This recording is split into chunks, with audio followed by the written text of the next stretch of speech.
Suddenly, an imposing stone door starts to creak open, revealing a dark and mysterious path ahead.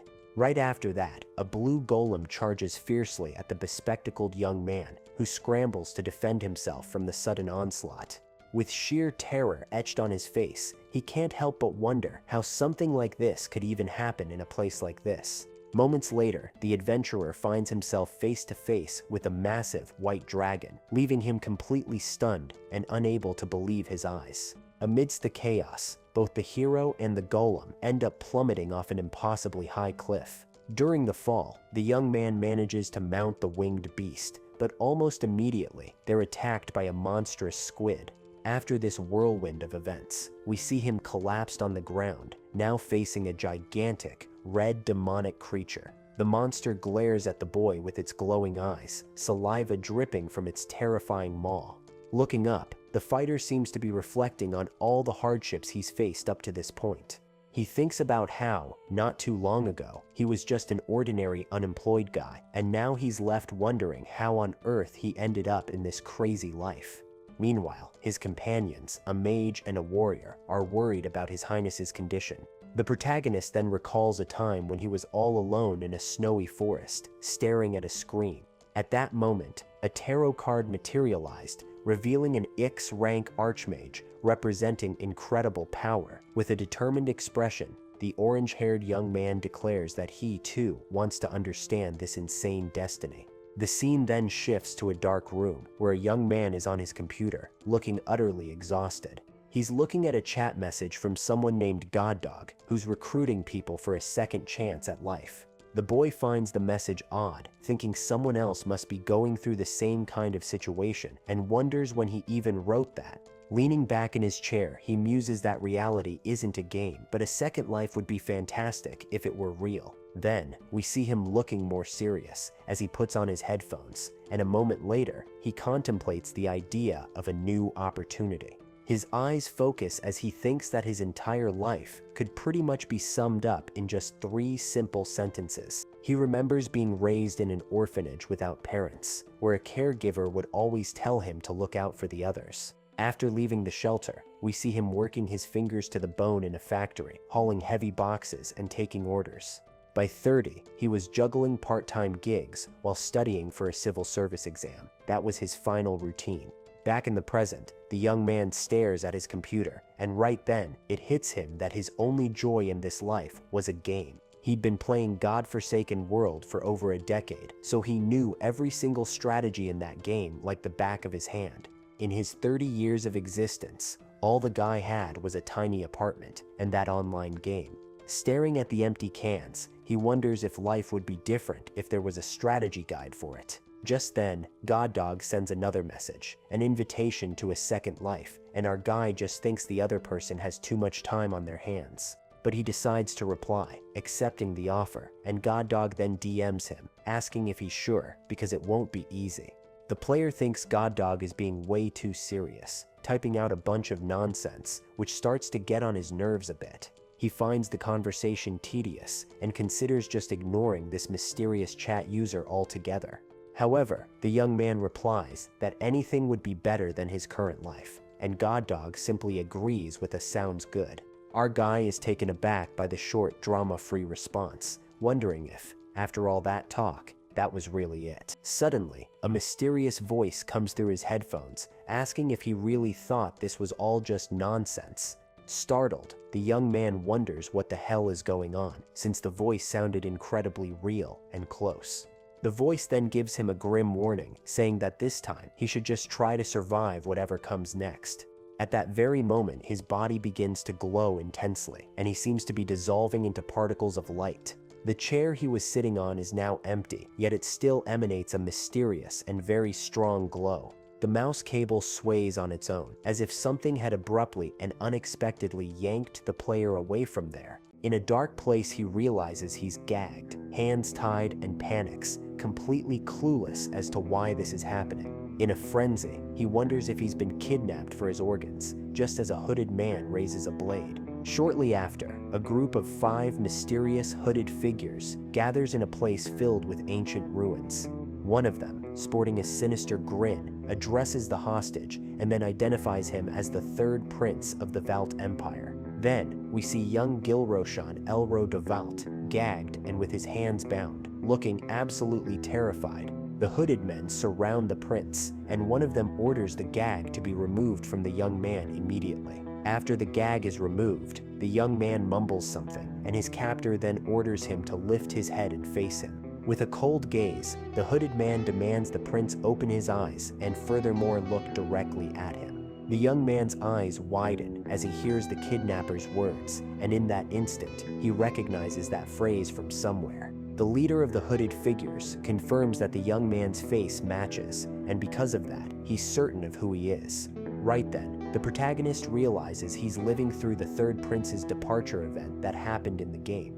The hooded man warns him not to try anything funny, and then calls him third prince, leaving the young man utterly confused. Next, the leader announces that the prince will suffer the final penalty in the name of the Republic, and proof of his departure will be sent to his father. Shocked, the young man tries to argue that there must be some kind of misunderstanding in this whole situation. But the kidnapper just brandishes his curved sword, preparing for the final blow without a hint of hesitation. Suddenly, the hooded figure attacks the prince with the blade, simultaneously scolding him for trying something foolish. The young man feels something trickle down and, touching his neck, realizes it's the red stuff, sending a fresh wave of terror through him. The assailant comments that even though he's a troublesome prince, he still carries imperial blood, and the emperor won't ignore this. Gripped by terror, the young man finally accepts that this isn't some weird prank, but reality, and that he is Gilroshan. A character card then appears, detailing Gilroshan Elro de Valt, the third prince of the Valt Magic Empire. He thinks that this noble is just an extra, a nobody character, and that this is the end of the line for him. He wonders, if he's just a side character, then who could possibly be the player in this whole story, which piques his curiosity. One of the hooded men looks at the prince, whose hands are still tied, and seems to be mulling something over. The leader of the kidnappers then asks if the third prince has any last words to say at that moment. Staring at the cold blade pointed at him, the orange-haired young man maintains an expression of fear and confusion. He tries to explain himself, saying he doesn't know what's happening and insisting he's not the third prince. But the leader doesn't buy it, claiming his bright red eyes are proof enough of his royal identity. The hooded man warns him not to deny it, as there's no escape from this desperate situation for him. With wide eyes, the young man can't understand how this is real, especially since he's not even the protagonist. A bead of sweat trickles down as he wonders what kind of cruel joke this whole situation is supposed to be. The leader then says it's nothing personal, and he'll make it quick and painless, bidding farewell to the third prince. Swiftly, the hooded man lunges forward, sword in hand, ready to deliver the fatal blow to the young man. The young man squeezes his eyes shut, thinking he can't go out like this, as he still has something he needs to accomplish. At the moment of impact, the kidnapper seems to hesitate, stopping his movement abruptly in mid-air. The leader's feet slide back slightly, and a single leaf flutters to the ground, signaling the sudden halt. The scene freezes with all the hooded figures motionless, and the prince wonders what on earth that was. He cautiously opens one eye, questioning why he didn't feel any pain from the imminent attack. Looking at the leader, he's baffled as to why the man stopped his strike at the very last second. With the blade still dangerously close to his neck, the young man is utterly confused, wondering what is happening. A blue message pops up in the air, informing him that the game has started, and the young man looks at it in surprise. Another message appears, stating that the player has selected the character Gilroshan Elro de Valt, and he smiles in relief. He realizes this world belongs to the game he was obsessed with, and he's practically a master of this specific game. With a confident smirk, he considers himself basically a walking strategy guide for this game. Then, notifications pop up, detailing initial rewards, like 3 attribute points and 2 skill points. He figures the points are for improving abilities and learning techniques, and that his mission is to survive. With his hands still tied, he notices that everything has paused, as if someone hit the pause button. He realizes that the time to make a decision is just like in the game, and soon it will revert to the previous moment. A bright blue screen appears, informing him that the selection of the Destiny card has begun, and this will define his future. Destiny cards define classes, complete with stats, skills, equipment, and even the unique backstories of characters. He receives 3 random cards out of 1,024 and can only absorb 1 while they're being shuffled. Choosing the right card requires skill, but which ones appear is pure luck, and he won't get another chance until level 10. With a hopeful look, he decides to see what luck has in store for him at this crucial, decisive moment. Blue energy crackles and sparks fly as the cards are prepared for the player's choice. 3 glowing cards materialize before him, and the young man knows that time will resume as soon as he picks one. He fears that, depending on his luck or choice, he might get sliced like a vegetable the moment the game restarts. Despite the tension, he takes a deep breath and prepares to look at the cards that have been dealt to him. Even in this extremely perilous situation, he feels a sense of curiosity and can't help but want to see. With an eager smile, he wonders if the cards will lead him to glory or to an even worse predicament. He remembers an initial game rule that only a few know concerning the first cards dealt. This rule states that one of the 3 cards always includes a melee combat card, ensuring a reliable starting play. On top of that, the average rank of these 3 initial cards is B, which isn't bad at all for a start. He then decides to go for something simple, a decent A-rank tank, and he's not asking for too much. His finger approaches the first glowing card, and he braces himself to reveal what luck has dealt him. The first card is revealed, Slave Gladiator, F rank, a pretty terrible option to start his journey. The young man is shocked by the first card and wonders if this is real or some kind of sick joke. He then touches the second card, hoping for something better, but still apprehensive after the previous result. The second card is Third-Rate Theater, Actor, D rank, a bit better, but still far from ideal. The 3 cards float before him, and the young man looks desperate with the options presented so far. Wide-eyed, he can't believe his rotten luck with the first 2 cards. He remembers the average rank of initial cards is B, so he wonders if the last card could actually be good. A hopeful smile flickers across his face as he questions if the last card might then be an S rank. With a trembling finger, he reaches for the last remaining card, his anticipation building immensely. An explosion of vibrant colors emanates from the final card, indicating something powerful and incredibly rare. The last card shines intensely with all the colors of the rainbow, and the young man stares at it, utterly mesmerized. His red eyes reflect the card's brilliance, and he can barely believe what he's seeing right there. The card reveals itself to be EX rank, leaving him completely flabbergasted by this unbelievable stroke of luck. The chosen card materializes in his still-tied hands, glowing with an intense, multicolored aura. And it's not just any X card, it's an Archmage, which leaves the young man even more shocked and speechless.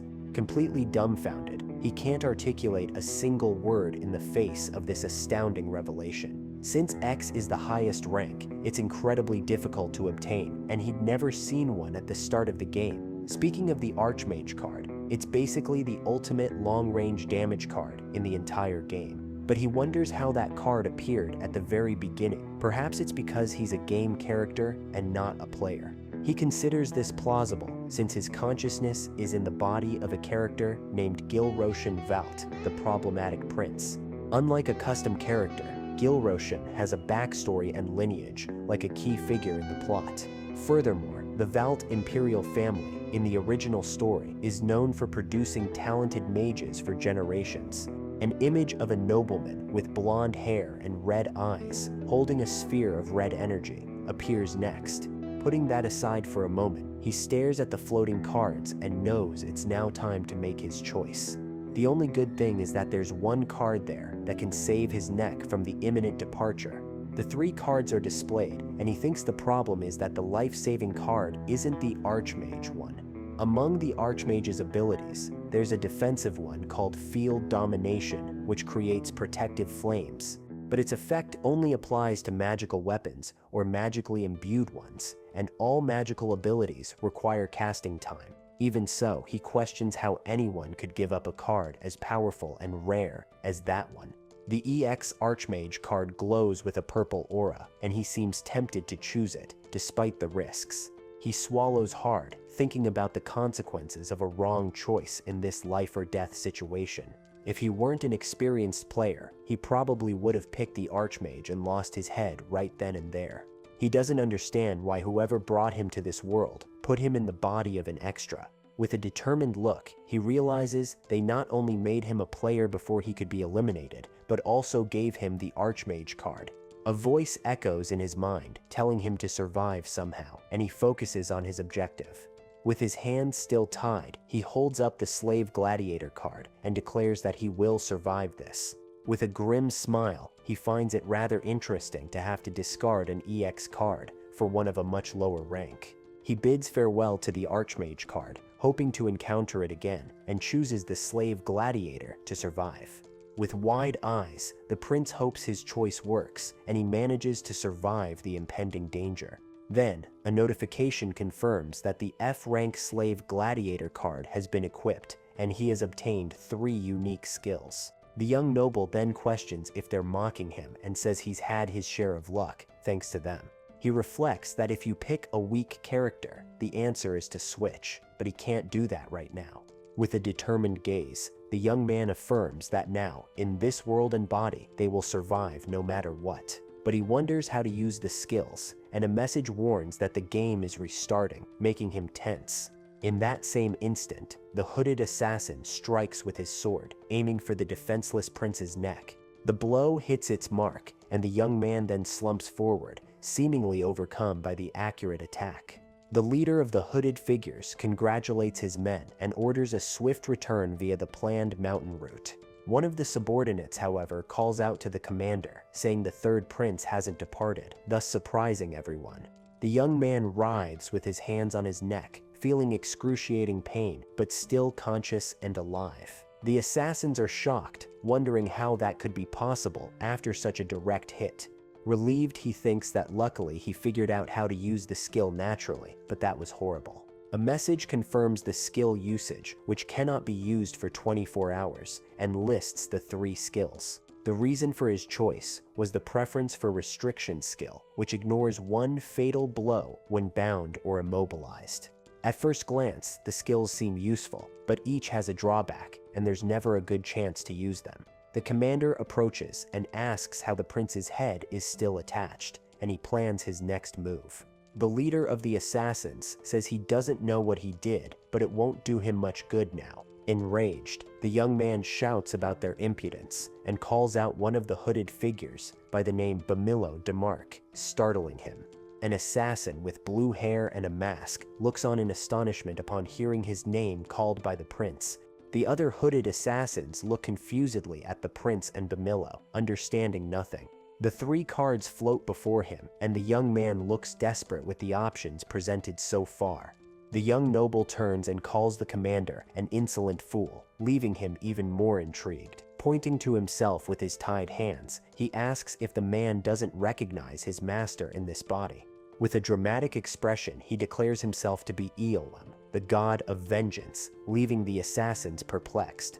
The subordinates exchange glances with question marks above their heads, clearly not believing a word of it. He explains that these men are priests, followers of the god of vengeance, and also assassins from the Eolam church. To survive, he needs to act as if he used the third-rate actor card and embody Eolam. The prince then begins to levitate and shouts that their god is here, then orders them to release him immediately. The commander asks, incredulously, if he truly is Eolam's vessel, and the young man shouts about impudence again. Furiously, he grabs the commander's face and questions if he's lost his mind for daring to point at him. His expression turns terrifying, and he bellows if these scoundrels dare to raise their hands against him. He wonders if he overdid the acting, but decides not to hesitate, as it's what Eolam would do in this situation. There are 12 gods in this world, and most of them love to interfere in mortal affairs and stir up trouble. Because of this, incidents caused by divine intervention happen regularly, and many considered Eolam just any other god. But Eolem, the god of vengeance, thrives on war, conflict, and chaos, which makes him reveal himself to his followers. The commander finally seems convinced and says he understands the great Eolem, but still requests something more. With a hand on his chin, he asks if Eolem couldn't offer a sign of faith to his foolish followers. The prince gets irritated by the request and says he will give them faith, recalling a gold statue they offered. The commander's eyes widen in surprise, and he wonders how the prince could possibly know about that. He continues to reprimand the men, asking if they thought he wouldn't notice the gold-plated statue. Calling them fools, the prince orders them to release him immediately, and the commander, frightened, complies. The assassins apologize to Lord Eolem, and the young man realizes most of them fell for his act. He thinks it's no surprise, as no one would believe the incompetent prince would do something like this. A screen displays Bamilo Demark, high priest of the Eolem Church and leader of the Vengeance Priests. Commander Bamilo begs for forgiveness for not recognizing him, and the prince perceives he's still suspicious. The young man then questions if that's all he has to say about the plated statue and presses him further. With authority, the prince points at the men and orders them to kneel immediately before him. The assassins bow, begging for forgiveness, and the commander seems to implore Lord Eolem's mercy. Bamilo says that beholding him is an honor they don't deserve, but still seems a bit hesitant. Then, the commander asks why he descended himself instead of sending an oracle to the high priest. The prince realizes the old man is clever and still doesn't trust him, and that there's another suspect nearby. He needs a more secure guarantee and declares that Prince Gilroshan will be his personal apostle. Bamilo is perplexed by the declaration, and the young man notices his expression like he swallowed something foul. The young noble then states that Prince Gilroshan will join the revolutionary army one day, and the commander agrees. He knows that if they return, they'll confirm the truth and come after him, and then realizes there's a traitor. He reflects that someone of imperial lineage wouldn't be left behind like this unless both sides were involved. With a confident smile, the prince says this must be kept secret and that the prince will not return to the palace. He orders the prince to go to Orax to prepare to be an apostle, and Bamilo questions the reason. The young man corrects his order and says not just to protect the prince, but to treat him with the utmost care. Orax is the largest city in the west and capital of the Revolutionary Army, making it enemy territory for the Empire, but the young man knows he'll be safe there. With a smirk, he thinks that in Orax, the more you know, the more you gain, and that he'll use other ways to cheat besides the Archmage card. With his back to the kneeling assassins, the noble asks what they are doing and hurries them to leave quickly. A thought crosses his mind: to transform this weak character into an overpowered one, he'll need to deceive everyone. At night, they camp in a forest, and a campfire crackles, warming the area and illuminating the darkness. One of the men offers a skewer with meat and vegetables to the young prince, who observes the offering. Suddenly, several others appear, offering more food, like roasted fish, other skewers, and even revolutionary brew. Annoyed, the young man tells them to stop shoving food in his face and reminds them he's trying to lose weight. The hooded men with shining eyes insist he eat, as Lord Eolem ordered them to treat him well, and he gets worried. Their eyes gleam with innocence, and the prince wonders if they're assassins or a vengeful musical group, judging by their looks. He asks them to stop, as he wants to eat too but is holding back, while they say one bite won't make him fat if it's tasty. One of them lies, saying the young man has no weight to lose and his form was perfect, making him call him a terrible liar. Just then, Bamilo appears and reprimands the subordinates for being lax without a perimeter, and they salute him respectfully. Sternly, the leader asks if they've forgotten they're still in imperial territory and orders them to get up immediately.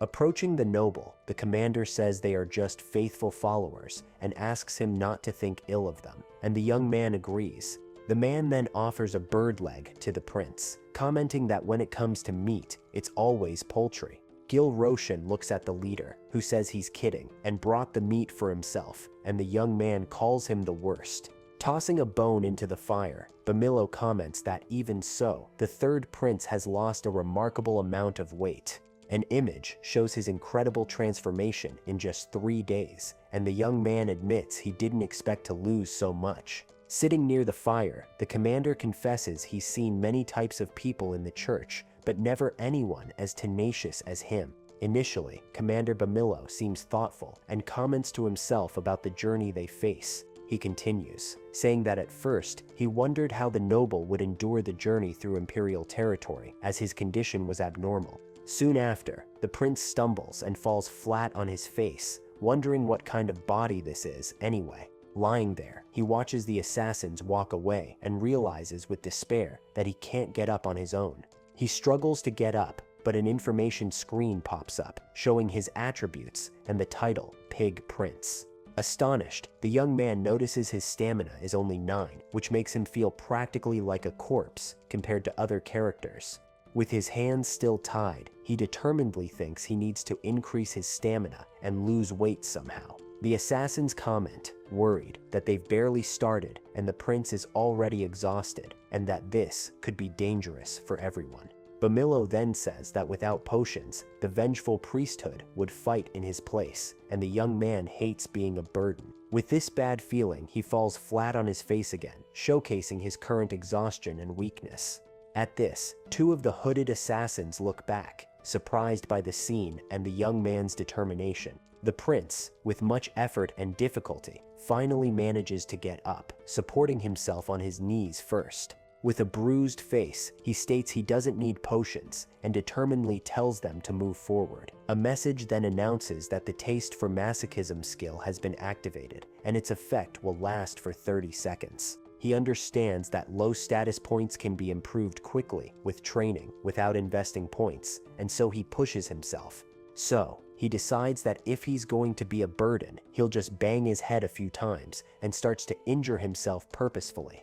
The assassins watch in shock, and one of them asks if that really is Gilroshan, the problematic prince, because he's incredibly resilient. As a result of the severe training, a notification informs him that his stamina has improved to 37 points. The young noble looks ahead seriously and thinks that this is just the beginning, and he still has a long way to go. Around the campfire, Bamillo informs the third prince that they must reach the teleportation gate the next day to return to Orax.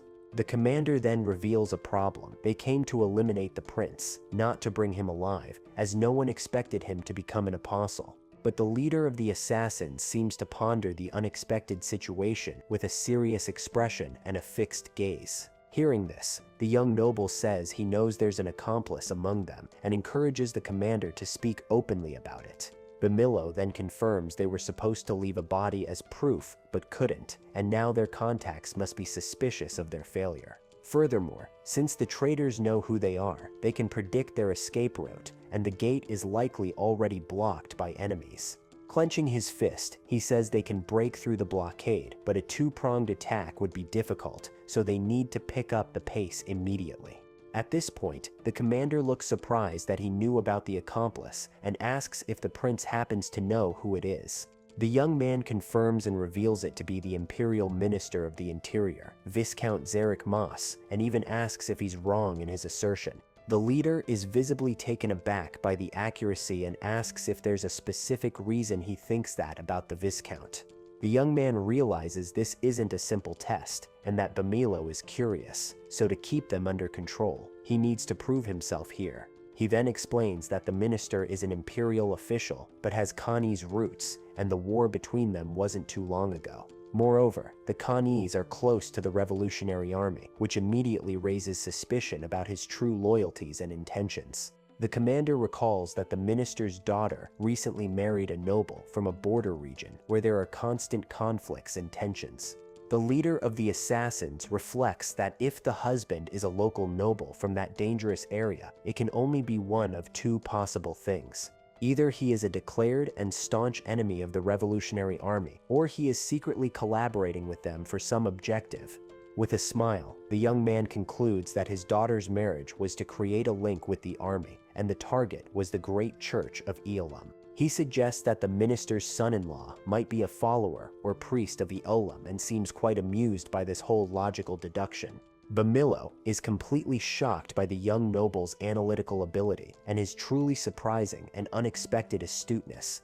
The commander thinks, incredulously, that the third prince was hiding such perception and how different he is from the rumors circulating about him. The young man notices the leader re-evaluating him, but he's actually looking at his own situation because the escape route is gone and he should have left days ago. His survival has changed the game's situation, and he knows Minister Zyrek will use his strongest card now. The closest defense force to the Lockman Mountain Gate belongs to the Special Knights, and their commander is Marquis Elron Rote. Bamilo says they need to shake off their pursuers and reach the gate, but the young man thinks that won't work, and they won't break through. So, the leader asks what he proposes, and the young noble decides to find a new path he's never used, not even in the game. The commander asks the third prince to listen, as Elam's command was to take him safely, and suggests they wait a moment. The young man questions waiting there, and for what, as he observes someone's feet approaching and suspects they're going to wait for pursuers. A masked man with white hair appears, and the prince asks if he's wrong about waiting for the pursuers called Bear and Nightingale. Contemptuously, the masked man asks if the young man isn't waiting for his personal guards, and the prince wonders who the hell this guy is. Threateningly, the stranger says he touched a nerve, and if the prince's mouth doesn't open, he'll open it for him. He unsheathes his sword, and the young man thinks that since the man is talking to him, he'll try to find out as much as he can. The masked man then demands answers from the third prince, stating his patience isn't very long. With a mocking smile, the prince asks who this masked man is that dares to interrogate him in such a manner. He continues his questioning, asking why he should answer when he doesn't even know who the fellow in front of him is. The noble scoffs at his short patience and asks what Bamilo would do, and the masked man then gets irritated by the young man's audacity. Sighing, the prince says all right, and that he'll tell the masked man before him two important things. First, he states he has no intention of returning to the imperial palace, and for that reason, he made an effort to follow the vengeful priesthood. Second, he confirms he is waiting for Bear and Nightingale, leaving the masked man surprised by the direct revelation. But the young man says he doesn't need to say why, because he doesn't know who he is and can't stand types like this fellow. Angrily, the masked man grabs him, saying he saved his life and now he doesn't know his place, and the young man then glares at him. Lying down and being held, the prince suddenly catches a faint scent of flowers coming from the masked man. Bamilo then intervenes and says that's enough, while the prince wonders, confused, what just happened. The commander looks at the masked man, who seems a bit surprised or nervous by his sudden interruption. He then introduces the man as Irgal, and says that, although he's not from the church, he's a comrade of the revolution. With his red eyes gleaming, the young noble thinks that as he imagined, this fellow is a hired mercenary. In the game God-Forsaken World, players don't have a fixed organization and travel freely as mercenaries across the map. Besides, the prince has never heard of a character named Irgal and wonders if he also came from the real world. The masked man then questions the young man, asking why he is waiting for Bear and Nightingale there. Bear and Nightingale are Cal Cillian, a 6-star knight, and Tarvin Sui, a 7-star witch, who are his protectors. Near the campfire, Irgal insists, asking the third prince why they need to wait for the two of them at that location. Impatiently, the masked man tells the high priest they don't have time for this and should just turn the young man into a corpse already. The prince then reveals that the commander of the Special Knights is the feared Marquis Elron Rote, a powerful figure. He stares at the two men and asks directly if they happen to know the famous Marquis of the Empire. With question marks hovering above their heads, the two remain silent, and the young man demands an answer from both of them immediately. Bamilo confirms that of course he knows one of the Empire's 3 greatest master swordsmen, but seems apprehensive. Looking up, the young noble asks if they truly believe they can defeat the mighty Marquis Elron Rote. Irgal remains silent, and the prince questions why he isn't answering his direct question about the combat. Furiously, he yells that if they go straight to the gate, the Marquis will eliminate them, and tells the idiot to go alone if he wants. Marquis Elron Rote reached the 9-star realm with a sword, being a super strong level 90 character in the game. He is a true monster, one of the few warriors with immense power that can be counted on the entire continent.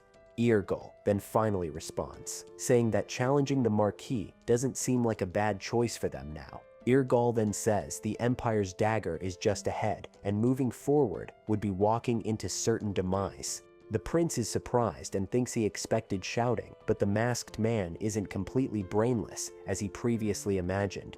Bamillo asks what his suggestion is, since if the Marquis is guarding the gate, even with Bear and Nightingale, it would be futile to try. The young noble notices Eargol's silence and deduces he knows something important about their current situation. Confidently, he states there is a way, and if they follow it, they will reach the gate and Orax in complete safety. He asks the high priest to make 2 promises, and the first is that everything he says will be a sworn secret. The commander remains silent, and the prince demands an oath in the name of the god Eolum to ensure loyalty. Bamillo then swears in Eolum's name to take what the third prince says to the grave with him, and the two agree. The young man asks for an item if they reach Orax, and the leader asks what kind of item he desires as a reward. With a smile, he says it's nothing fancy, just a pair of glasses that can only be obtained in Orax, and Bamillo agrees.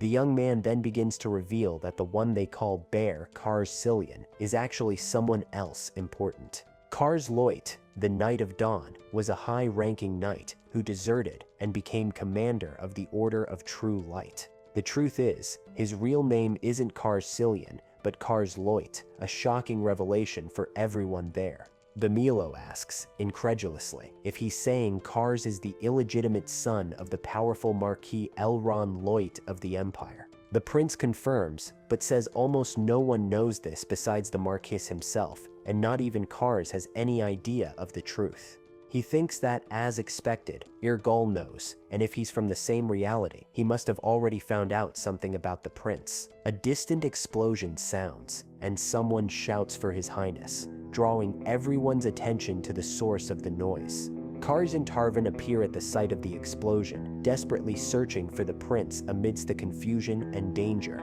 The two protectors then face several hooded assassins who surround them, ready for the battle that ensues. Kars yells at the individuals, asking how they dare kidnap the prince, and orders them to release him immediately and retreat. Two assassins whisper that technically they did kidnap the young man, but now he's following them willingly, and everything has changed. The prince starts running rapidly through the dark forest, taking advantage of the confusion to put his plan into action. He thinks he left marks for Kars to track them, but he arrived faster, and now they need to move immediately from there. Tarvane, with a magic circle at her feet, warns she won't warn again, and demands answers from her student. Wreathed in flames, she asks where they took Gilroshan, and threatens to reduce the kidnappers to ashes to find him herself.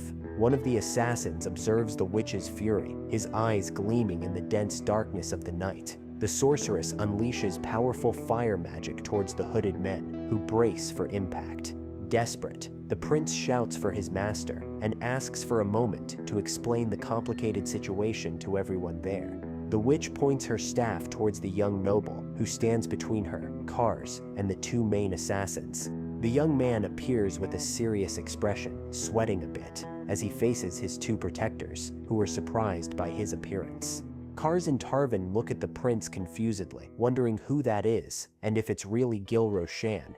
With a nervous smile, he confirms it's him, Gilroshan, and the two become even more shocked. Kars then yells at the individuals, asking what they did to His Highness to make him look like a shadow of his former self. The two assassins exchange glances and think that actually they didn't do anything to the prince to make him change so much. The young noble asks to explain and states that he wasn't kidnapped by the hooded men, as they currently think.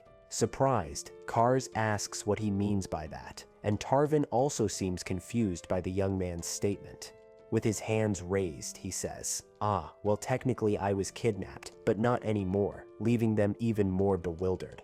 The blonde knight looks at the prince with a bead of sweat trickling down, while the witch behind him becomes enraged. With clenched teeth and trembling lips, Tarvin curses the young noble, rudely calling him out for the confusion caused. The master yells that she went through a terrible ordeal to save him, and that's what he says, and even asks what's wrong with him. She tells the prince to shut up and stay put, as she's going to blow up the rebels, and he wonders if she's a witch or a bandit.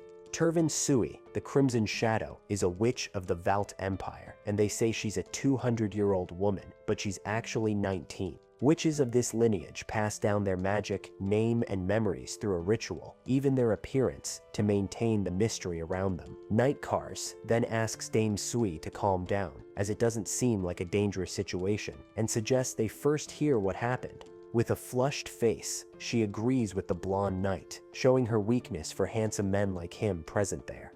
At this, the prince notices that his master is completely weak for handsome men, and it's evident in her reaction to Night Cars. Arms crossed, the young noble addresses Cars and his master, stating with conviction that he is going to the city of Orax. The knight shouts that the prince has gone mad, as Orax is enemy territory and a revolutionary stronghold, but he already knows everything. He says he knows everything and that they must find him pathetic, but his path isn't just another reckless stupidity, as they think now. The young man states it's hard to understand now, but it's his will and decision, and the only way to survive, his chosen destiny. With a serious profile look, he orders them not to stop him and declares that this is an order from their prince to both of them. Turning to the sorceress, he asks his master to forgive this unworthy disciple for his bold and utterly unexpected decision. He tells her she might have thought he avoided her teachings, but he hasn't abandoned magic, as she perhaps imagined before. The master asks if he hasn't given up on magic, and the young man says it's not time yet, but one day he will obtain the multicolored light. She wonders if his gaze was always like this, because before he couldn't even look her in the eye, and now he speaks of the multicolored light with confidence. The great magic is mysterious and shines intensely with a multicolored light, an important and very rare concept in their magical world. The sorceress reflects that it's an old saying from the tower where she learned magic, and today not even mages know this rare phrase. She thought he wasn't interested in magic, but he lacked talent and pretended not to like it, yet secretly desired to learn. Furthermore, the master realizes he perfectly feigned being a fool within the palace, deceiving everyone for a long time. The master blames herself for not noticing sooner and wonders what she's been doing for the past 5 years, as his tutor. The prince then asks his master and Cars to stay with him, and she agrees with a simple "all right," surprising him. He asks, "What?" just like that, and she says that as the reckless prince's master, now that he's regained his senses, she must trust him. She continues, saying who knows, as prince, he might make her master of the 5-colored tower, and shows off with her staff. Now the young man seems to know the way, and the problem is Sir Carsilian, a stickler for principles who won't yield and wants to take him to the palace. No matter how much the prince orders, he won't obey and will say something like, "Forgive my disloyalty, but I will bring you back by force." With tears in his eyes, the blonde knight sobs, saying His Highness spoke those words, and becomes very emotional. Kneeling, he declares he always believed the prince would establish a great cause, and as his sword, he will follow his will and destiny. If anyone stands in their way, they will be broken by Carsilian's sword, and the prince watches the scene, surprised by his reaction. Messages appear, informing that Carsilian and Turvan and Sui have joined the group, and the knight continues to weep with emotion. Elsewhere, a blonde man in armor with a blue cape says this is frustrating and observes the scene from afar. He is in a courtyard, and a man approaches to give a report on the current situation of the search for the fugitives. The captain asks if there's any progress, and the soldier informs him there are tracks, but the fugitives are skilled at causing confusion and evasion. With clenched teeth, the blonde man thinks Gilroshan is no help at all and only hinders his plans and tests his patience. His youngest son, Cars, a tragic child who should have been a slave, was saved by him and entrusted to the Cillian family to be raised, making him the reckless prince's bodyguard, then reducing him to a party bodyguard, and now he dares to get kidnapped too. The captain clenches his fist, and the soldier gets scared, while the man thinks the more Cars stays with Gilroshan, the worse his evaluation gets. furious. He shouts that Gilroshan is a terrible fellow and that his son Kars is one of the Empire's best talents currently. Fortunately, he was safe in the kidnapping, but under a reckless guy who knows what bad things could happen to his son Kars. The man thinks that if the prince is removed this time, it would be better to assign Kars to the knights, where he truly belongs. The soldier says Sir Kars and Lady Sui are in pursuit and asks if there's a chance they'll find the prince first, but Lady Sui isn't good at tracking.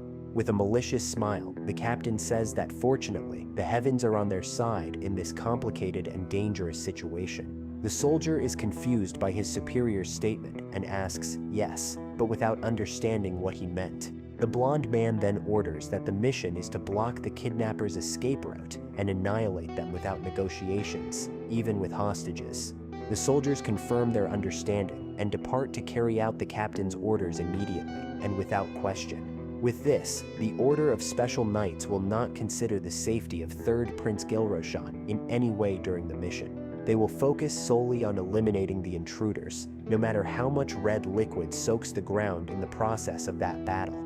The prince then looks ahead, his red eyes shining intensely and a serious, determined expression on his face. Kars greets him and the young man is startled, asking what he's thinking with the sword, and the knight says he needs to use it. The knight compliments the prince's leaner appearance, and he thinks that climbing mountains with scary old men was a miracle he survived. With a serious look, the young noble wonders why Kars is acting so strangely and so different from usual.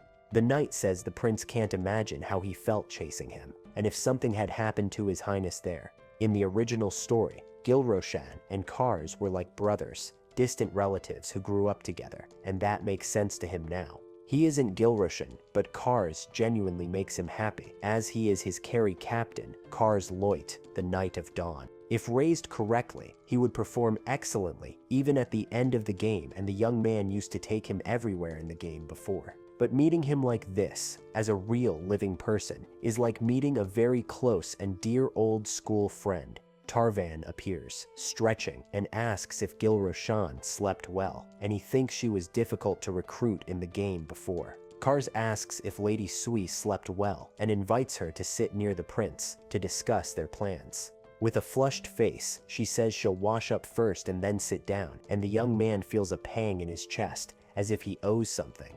The knight comments that his highness seems sharper and full of energy, and that it feels like they've returned to the old days at the Royal Academy. The young man reflects on the Royal Academy, which was basically a school for the children of the high nobility of the vast empire. At this, Kars remembers that his highness was so brilliant that everyone in the palace adored him, including the emperor himself, who esteemed him. The knight then wonders what would have happened if the Valt Empire didn't worship magic so much as an essential skill. Hearing this, the young noble thinks it makes sense for him to be a prince of a magical empire without any talent for magic. He reflects that the original prince, in whom everyone had hopes, must have felt abandoned, but that wasn't his past. So, the young man asks Kars not to dwell too much on the past and to focus on the present and the challenges ahead. He states that the kind of child he was no longer matters, as no one remembers the 3rd prince from the academy except Kars. Therefore, the noble suggests they should concentrate on the now and asks his loyal knight what he thinks of the idea. With a radiant smile, the guard absolutely agrees with his highness's words and renewed determination at that moment. The prince comments with a slight smile that, fortunately, people no longer recognize him and that things simply fell into place. He shows more confidence than anyone in mastering this complicated world and won't leave things as they are now. The boy says he doesn't care about magical talent since he became a slave gladiator instead of a mage, but there will always be another chance. Touching the guard's shoulder, he asks Kars to remember that he will prove he deserves to survive and will manage to return to the Empire. When he returns, no one will dare look down on his friend, brother, and lord, so Kars must always keep his head held high. The knight agrees but jokes about his always perfect posture, and the prince finds the situation and his response amusing. Now, with the master present, he will explain the plan, and Kars confirms that the prince cannot return to the palace because of traitors. The young noble confirms and mentions Marquis Elon Loit from the northern capital, and Kars says he is a close friend of his father. The knight's eyes shine with disbelief, and he quickly states that cannot be true in any way. The prince agrees that the Marquis is a loyal soldier and honorable warrior, not being the traitor, but he is blocking the gate. Kars supposes the Marquis would eliminate the assassins and drag the prince back, and asks if he will try to persuade him too. The prince smiles and tells Kars not to worry, as he isn't disappointed by the knight's previous comment. At this, the guard asks if His Highness has another method, and he confirms that yes, he has another way to resolve it. The knight and the sorceress ask together what that method would be, and the mage also shows curiosity about the plan. With his hand on the hilt of his sword, the young man states that the method is right there, within reach of his hands, ready to be used. He then declares that he will defeat Marquis Loit and pass through him, as there is no other way to move forward.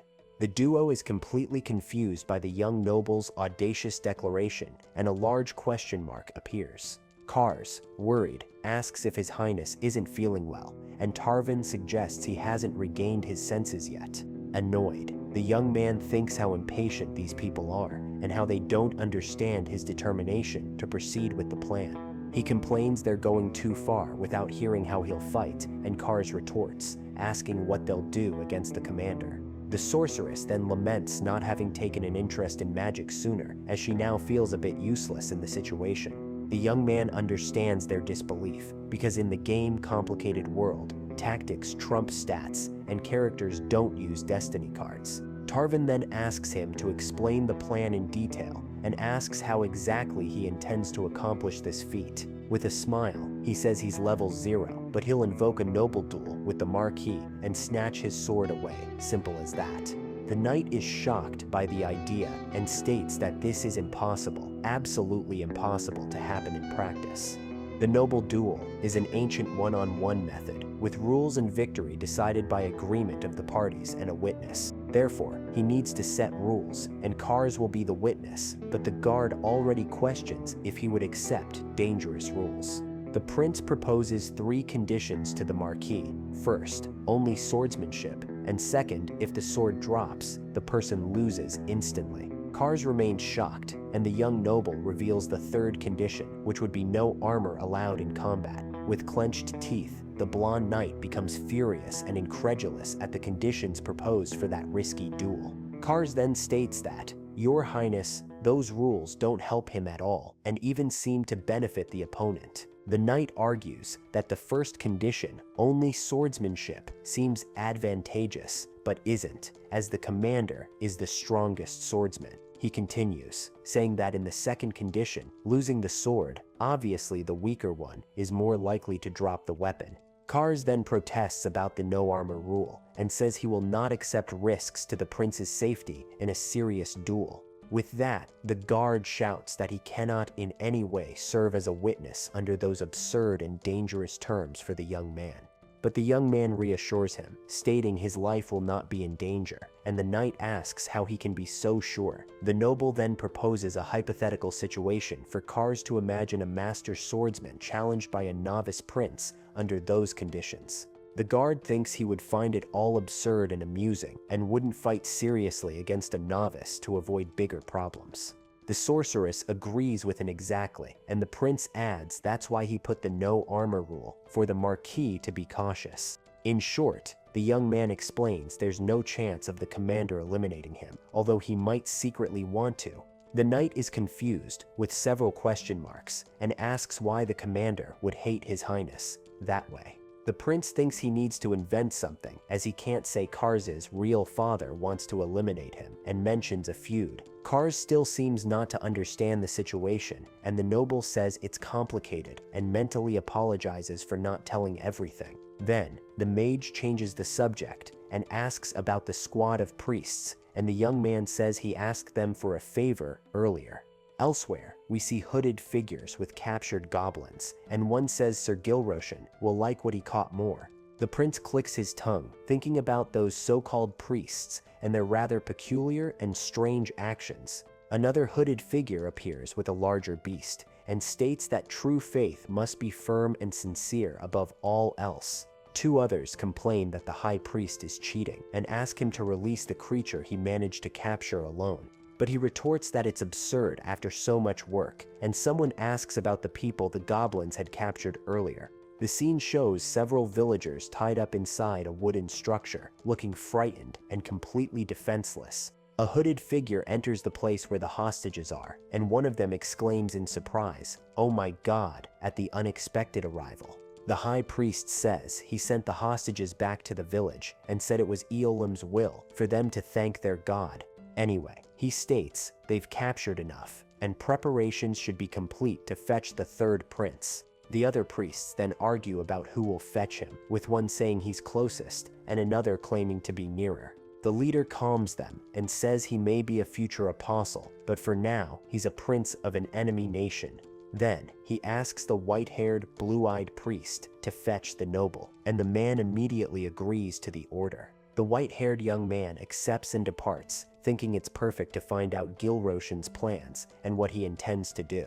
A priest asks why they captured the man, and another suggests releasing him, but the leader says he needs to cooperate first. The commander asks if the prince has lost his mind, and, more importantly, how he knows Bamilo's name. The sorceress asks what he means by wrapping up, and seems confused by the young noble's sudden statement there. He explains he asked the order of priests to clear the nearby goblin village, and they should have finished the task by now. The duo is left with a large question mark again, not understanding the logic behind their prince's action. With a confident smile, the young man states that the final blow must still be delivered by him, third Prince Gilroshan. The location is a village of experienced goblins, not recommended for beginners, a true hunting ground for the strongest. The trio walks through the forest, and the young noble mentions his trump card for the approaching battle against Marquis Loit. He reveals that he knows the Marquis's weakness, and this will be crucial for victory in the duel he is planning to fight. Kars says he also knows the captain's weakness, a poor synergy between magic and swordsmanship, which makes him somewhat limited. Tarvane confirms she's heard this, and that his magical output efficiency is deficient compared to other mages. The prince then reveals that this is a weakness compared to other master swordsmen, but now the Marquis has a paralyzed shoulder. In the game, Marquis Lloyd appears, with his right shoulder paralyzed for unknown reasons, an important detail for strategy. The sorceress asks if it's true, as it's the first time she's heard about it, and the young man confirms the information with certainty. Kars asks where the prince heard this, and he thinks about lying a little, so as not to reveal his secret sources now. So, he invents that he overheard a conversation between the Emperor and the captain of the Knights, and Tarvan thinks it must be accurate. The guard comments that if it's true, the captain can't use Vanguard swordsmanship, as it requires both hands.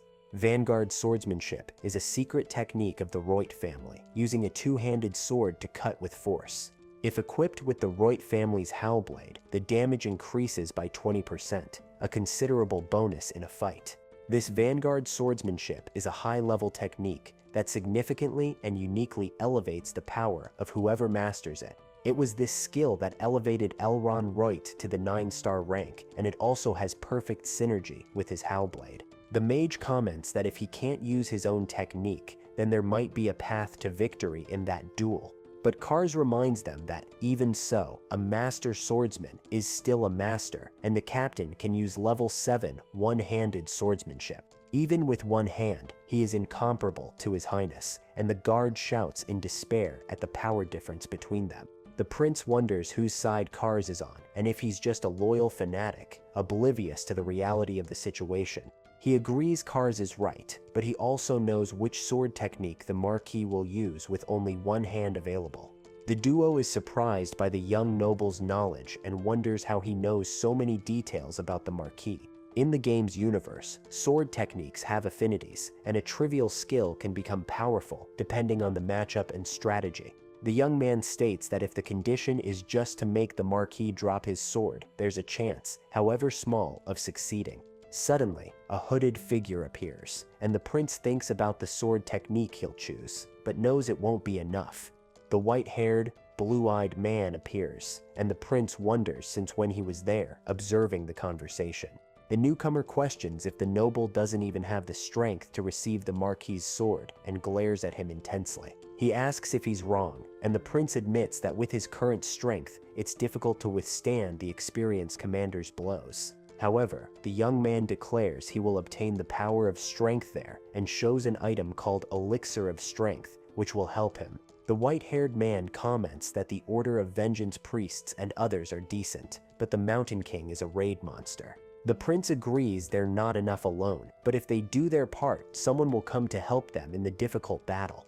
A tied-up goblin growls, "Kirik, don't come, humans. Hate humans," showing its anger and contempt for the people there. With a bead of sweat, the noble observes the creature and reflects on the current situation and the challenges he now faces. He thinks that, unlike in games, these are living, real creatures, which is unsettling, but there's no choice to survive. Wielding his sword, the young man prepares to fight, while the goblin screams it hates humans, but likes their flesh.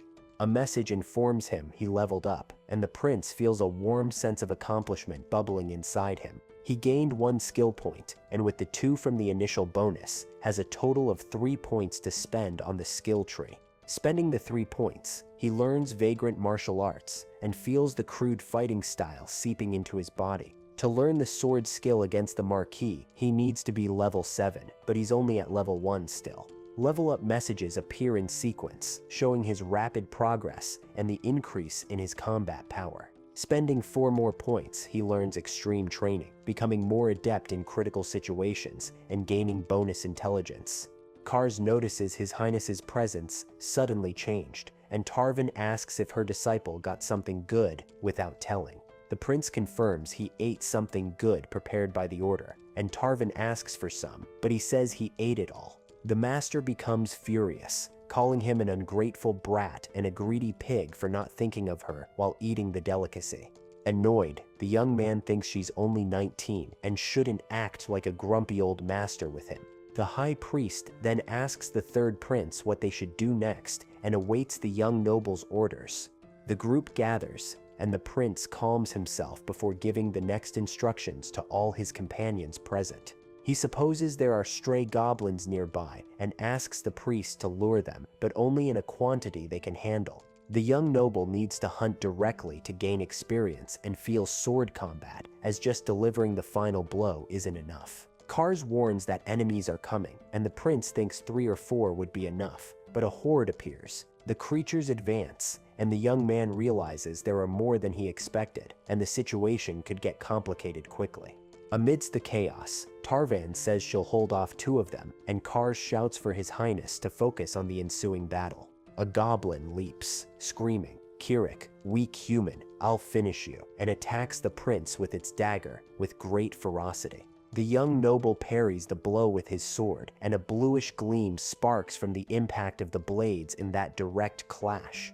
With a surprised look, he thinks about the incredible strength of that small creature and how it manages to fight with such vigor. He continues the combat and moves with agility, dodging the goblin's attacks and looking for an opening to counterattack. Still, he thinks that thanks to the slave gladiator card, swinging the sword doesn't feel strange, and he feels more confident. Like in the game, hit points appear, indicating the right moment to attack, and the prince carefully observes the enemy. He attacks with precision and speed, hitting the goblin's weak spot and showcasing his growing skill in real combat.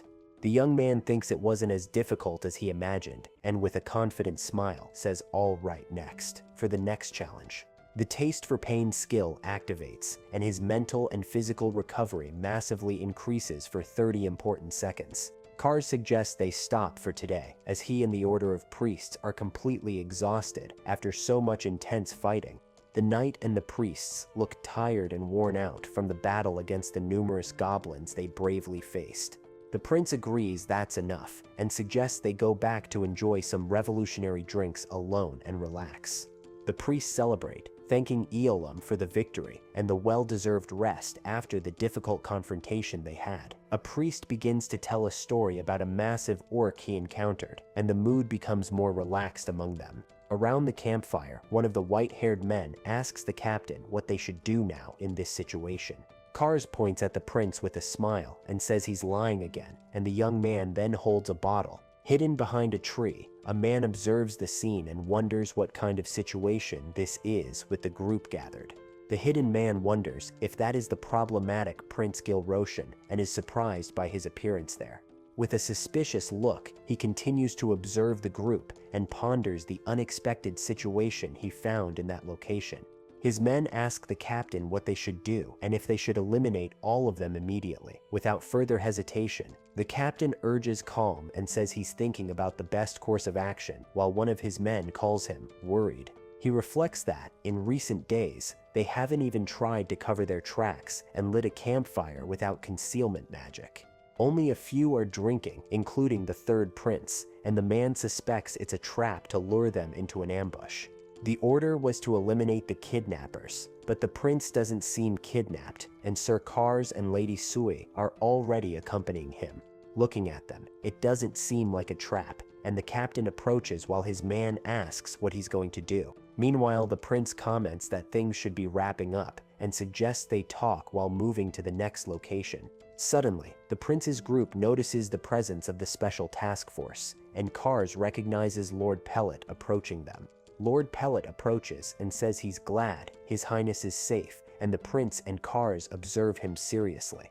The prince welcomes Burn Pellet, and the atmosphere becomes tense with the unexpected arrival of that important figure. Pellet questions Sir Cillian about what's happening and asks if he hasn't betrayed the Empire along with His Highness. The young man thinks that, even being a problematic prince, that's very little respect for his position and royal authority. Kars replies that His Highness himself will answer, but first Pellet should greet the Prince of the Empire properly, as protocol dictates. The noble agrees with Kars, and the trio imposes themselves with authority before Lord Pellet and his men present there. The prince smiles, thinking his companions are very reliable and show loyalty and bravery in that tense moment. With an irritated look, Lord Pellet clenches his teeth but controls himself in the face of the situation and the group's firm stance. Burn Pellet, leader of the Special Task Force Squadron and substitute commander, kneels and greets the prince of the Great Valt Empire. The young man says that's enough and asks Kars and the master to let him speak alone with Lord Pellet for a moment. The prince says that in recent days, the vengeance priests haven't covered their tracks, and someone like Pellet must have noticed. He explains the priests are just creating confusion, and Pellet asks why they would do such a thing now. The young man reveals he asked them to, as he was waiting for Pellet, and the man asks why His Highness was waiting for him. With this, the noble states he wasn't kidnapped, and Pellet is surprised and doesn't understand the young prince's declaration. He continues, saying he will go to Orax with the priests, and for that, he needs to find Marquis Elron Rote, his superior. The prince asks Pellet not to look at him as if he were crazy because he hasn't lost his mind, as he might think. Pellet thinks that even for a madman, there are limits, and wonders about the prince's real intentions at that moment. He then questions if His Highness plans to betray the Empire with those unexpected and bold actions and words. The young noble asks if a prince needs to explain everything, and suggests they go to the gate to speak with Marquis Roach directly. Pressured, Pellet agrees the prince is correct, and the young man thinks he managed to restore that man's discipline. The noble says they will depart at dawn, but first, he would like to make a stop at a specific and important place for him. Pellet asks where he plans to go, and the young man smiles, saying it's nothing much, just hunting a beast that bothers the citizens. With a serious look, he warns Pellet not to even think about attacking the vengeance priests under the cover of night or otherwise. The prince smiles and comments that Pellet served under Commander Rote for a long time and must know the secret about Kars's origins. Surprised, Pellet stammers, asking how His Highness knows that, and is visibly shaken by the young man's revelation. The noble asks Pellet to just let the night pass in silence, and the man places a finger on his lips in a sign of agreement. The prince asks if it's understood, and Pellet nods in agreement, and the young man then feels more in control of the situation. Pellet's hand trembles slightly, showing his nervousness and the tension of the moment with the prince's revelations and orders. Then, the young man bids farewell and tells Pellet to return with his subordinates at dawn to proceed with the agreed plan. Pellet watches the prince walk away and wonders if this is the notorious third prince he's heard so much about. He questions whether the rumors were wrong or if the prince has completely lost his mind with his recent actions. Smoke rises from an extinguished campfire, indicating the group had been there for a considerable time before Pellet arrived. The young man is alone in a clearing, his sword in hand, and seems to be preparing for something important and decisive. The swordsmanship Marquis Elron wrote uses with his paralyzed shoulder is none other than Trafalgar fencing, a special technique. Trafalgar fencing is a B-grade skill passed down by the knights of the ancient Luxon kingdom, focused on defense and follow-through. It's a sword style usable regardless of weapon type, and a knight's sword is like a lover to him. The Marquis's roaring sword is a sword with a will of its own and a symbol of the Roit family head, very powerful. The prince spends 4 skill points and learns Nomad Smashing Fencing, a new combat technique for him. Nomad Smashing Fencing is a C-grade style filled with the rancor of a nomadic tribe and seems to hide a secret. With this, he can now perform basic sword techniques and feels more prepared for the challenges that lie ahead. The young noble is amazed by the new skill and holds it with enthusiasm, ready to test it in real combat. The Marquis's Trafalgar fencing is B-grade, and the Nomad Smashing is C-grade, seeming inferior, but there's more than meets the eye. The smashing sword attacks with weight and power, while the fluid sword creates openings with smooth and elegant transitions.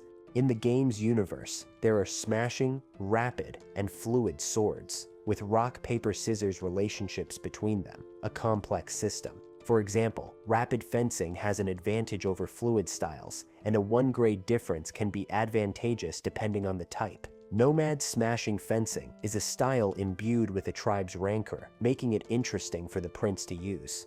The Luxon Kingdom, a vassal state of the empire, lies in the distant west, a place with its own unique history and traditions. They sought dominion and treated all nomads in the kingdom as slaves, causing great revolt and conflict in the region. In response, the united nomads nearly brought the kingdom to ruin, showing their strength and determination against the oppression they suffered. In the end, the nomads were defeated, but their swordsmanship remained a legacy of their struggle and resistance against the kingdom. This style was created to break the enemy's sword and combat the Luxon Kingdom's Trafalgar fencing, a powerful and feared technique. So the noble turns and replies he's on his way, thinking that the swordsmanship is C-grade, but its potential will soon be revealed. At that moment, we see the heirs group and the vengeance priests staring each other down in an atmosphere of mutual tension and distrust. With everyone gathered at the entrance of a cave, the young monarch realizes the two groups there really don't get along at all. The young man explains the strategy, yawning, and says it's better to inflict continuous wounds than one strong blow, and asks if they understood. Pellet replies he understood, but His Highness has been repeating it for 10 minutes, and the others agree, but the prince thinks they didn't understand. Worried, the young noble thinks it was a miscalculation, as he planned to let Irgal handle the invasion of that dangerous place. Meanwhile, the leader of the vengeance priests observes everything with a serious and unreadable expression in the face of the situation. Irgal then says the prince will go along, as he thinks the others won't obey him, and the young man asks if he feels the same. Thus, the heir to the throne asks Kars to punch him hard for everyone to hear, but the knight hesitates to harm His Highness. But the young man insists, saying he needs this to survive, and before finishing the sentence, Kars hits him with a well-aimed blow. With a pained face, the prince complains he was still talking, and that being hit like that was cheating on his guard's part. Then, he announces that Gilroshan Elo Devout will take command, and asks the priests and the task force to pay attention. He continues, warning that inside there will be no mind games, and everyone must follow his orders strictly, without question. Otherwise, none of them will leave alive, as they will face Gromhart, the king of the Lochman Mountains, who is a very dangerous creature. The noble reinforces that whoever disobeys him will perish, and Pellet thinks His Highness said it was just a simple pest extermination. With his hands clasped, the young man says he believes he explained everything clearly, so no one would have doubts about the plan. And then, he finally commands everyone to enter the dark and sinister cave that opens before the gathered group. Inside, an orc already lies lifeless on a pile of bones, a chilling aura emanating from its defeated body. A close-up on the monster reveals its glowing blue eye and enormous tusks, showing it was brutally frozen to its end. The mountain of bones spreads throughout the cave, and a guttural sound echoes in the icy, gloomy environment of that grim place. The enormous orc comments on the delicious smell and says fresh meat has arrived on its own for its meal. Pellet is frightened by the sheer amount of bones and questions how many people that creature has devoured to create such a scene. He realizes the mountain monsters were fed villagers as tribute and is shocked by the harsh reality. Angrily, the task force leader laments their ignorance and needing the help of rebels to deal with the problem. His hand clenches tightly, and he thinks about the special task force existing and them not knowing anything before this. Pellet takes the blame and swears to avenge the fallen citizens of the Empire, even if all of them perish in the battle to come. His men shout in agreement with their leader, showing their determination and loyalty in that moment of imminent danger.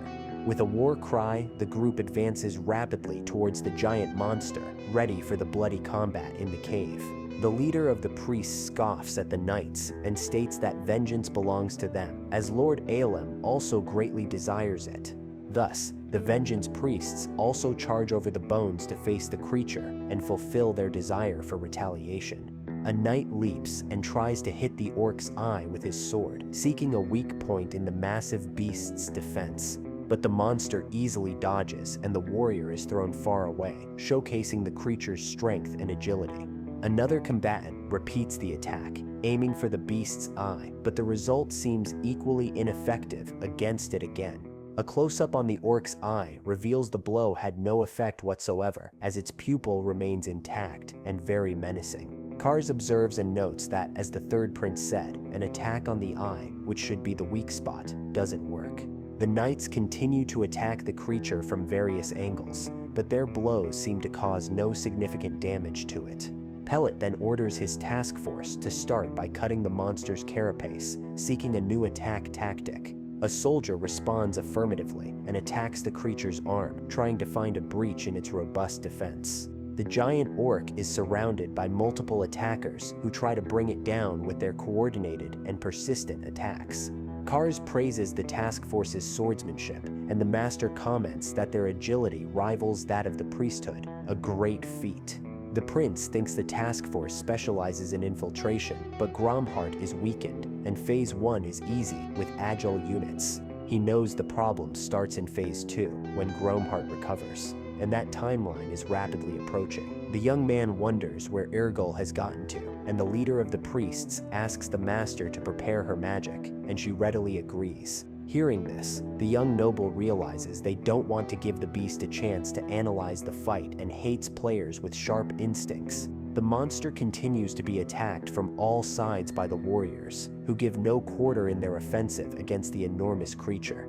With a bloodshot eye, the giant orc screams, calling the combatants disgusting insects, showing its fury and contempt for them. The prince then shouts for everyone to retreat immediately, perceiving the imminent danger of the powerful beast's violent reaction. The creature raises its enormous axe and prepares for a devastating attack against the warriors surrounding it in the cave. One of the combatants is hit squarely by the powerful blow and is brutally thrown against the rocky walls of that place. The master summons her staff with flames and says she is ready to unleash her powerful magic against the furious monster present. She launches a sphere of fire that transforms into a flaming dragon towards the giant orc, an impressive and strong spell. The resulting explosion engulfs the creature in flames, illuminating the dark cave with the destructive power of that cast spell. The monster roars in pain and fury as it's consumed by the intense flames, but still seems to resist the magical attack.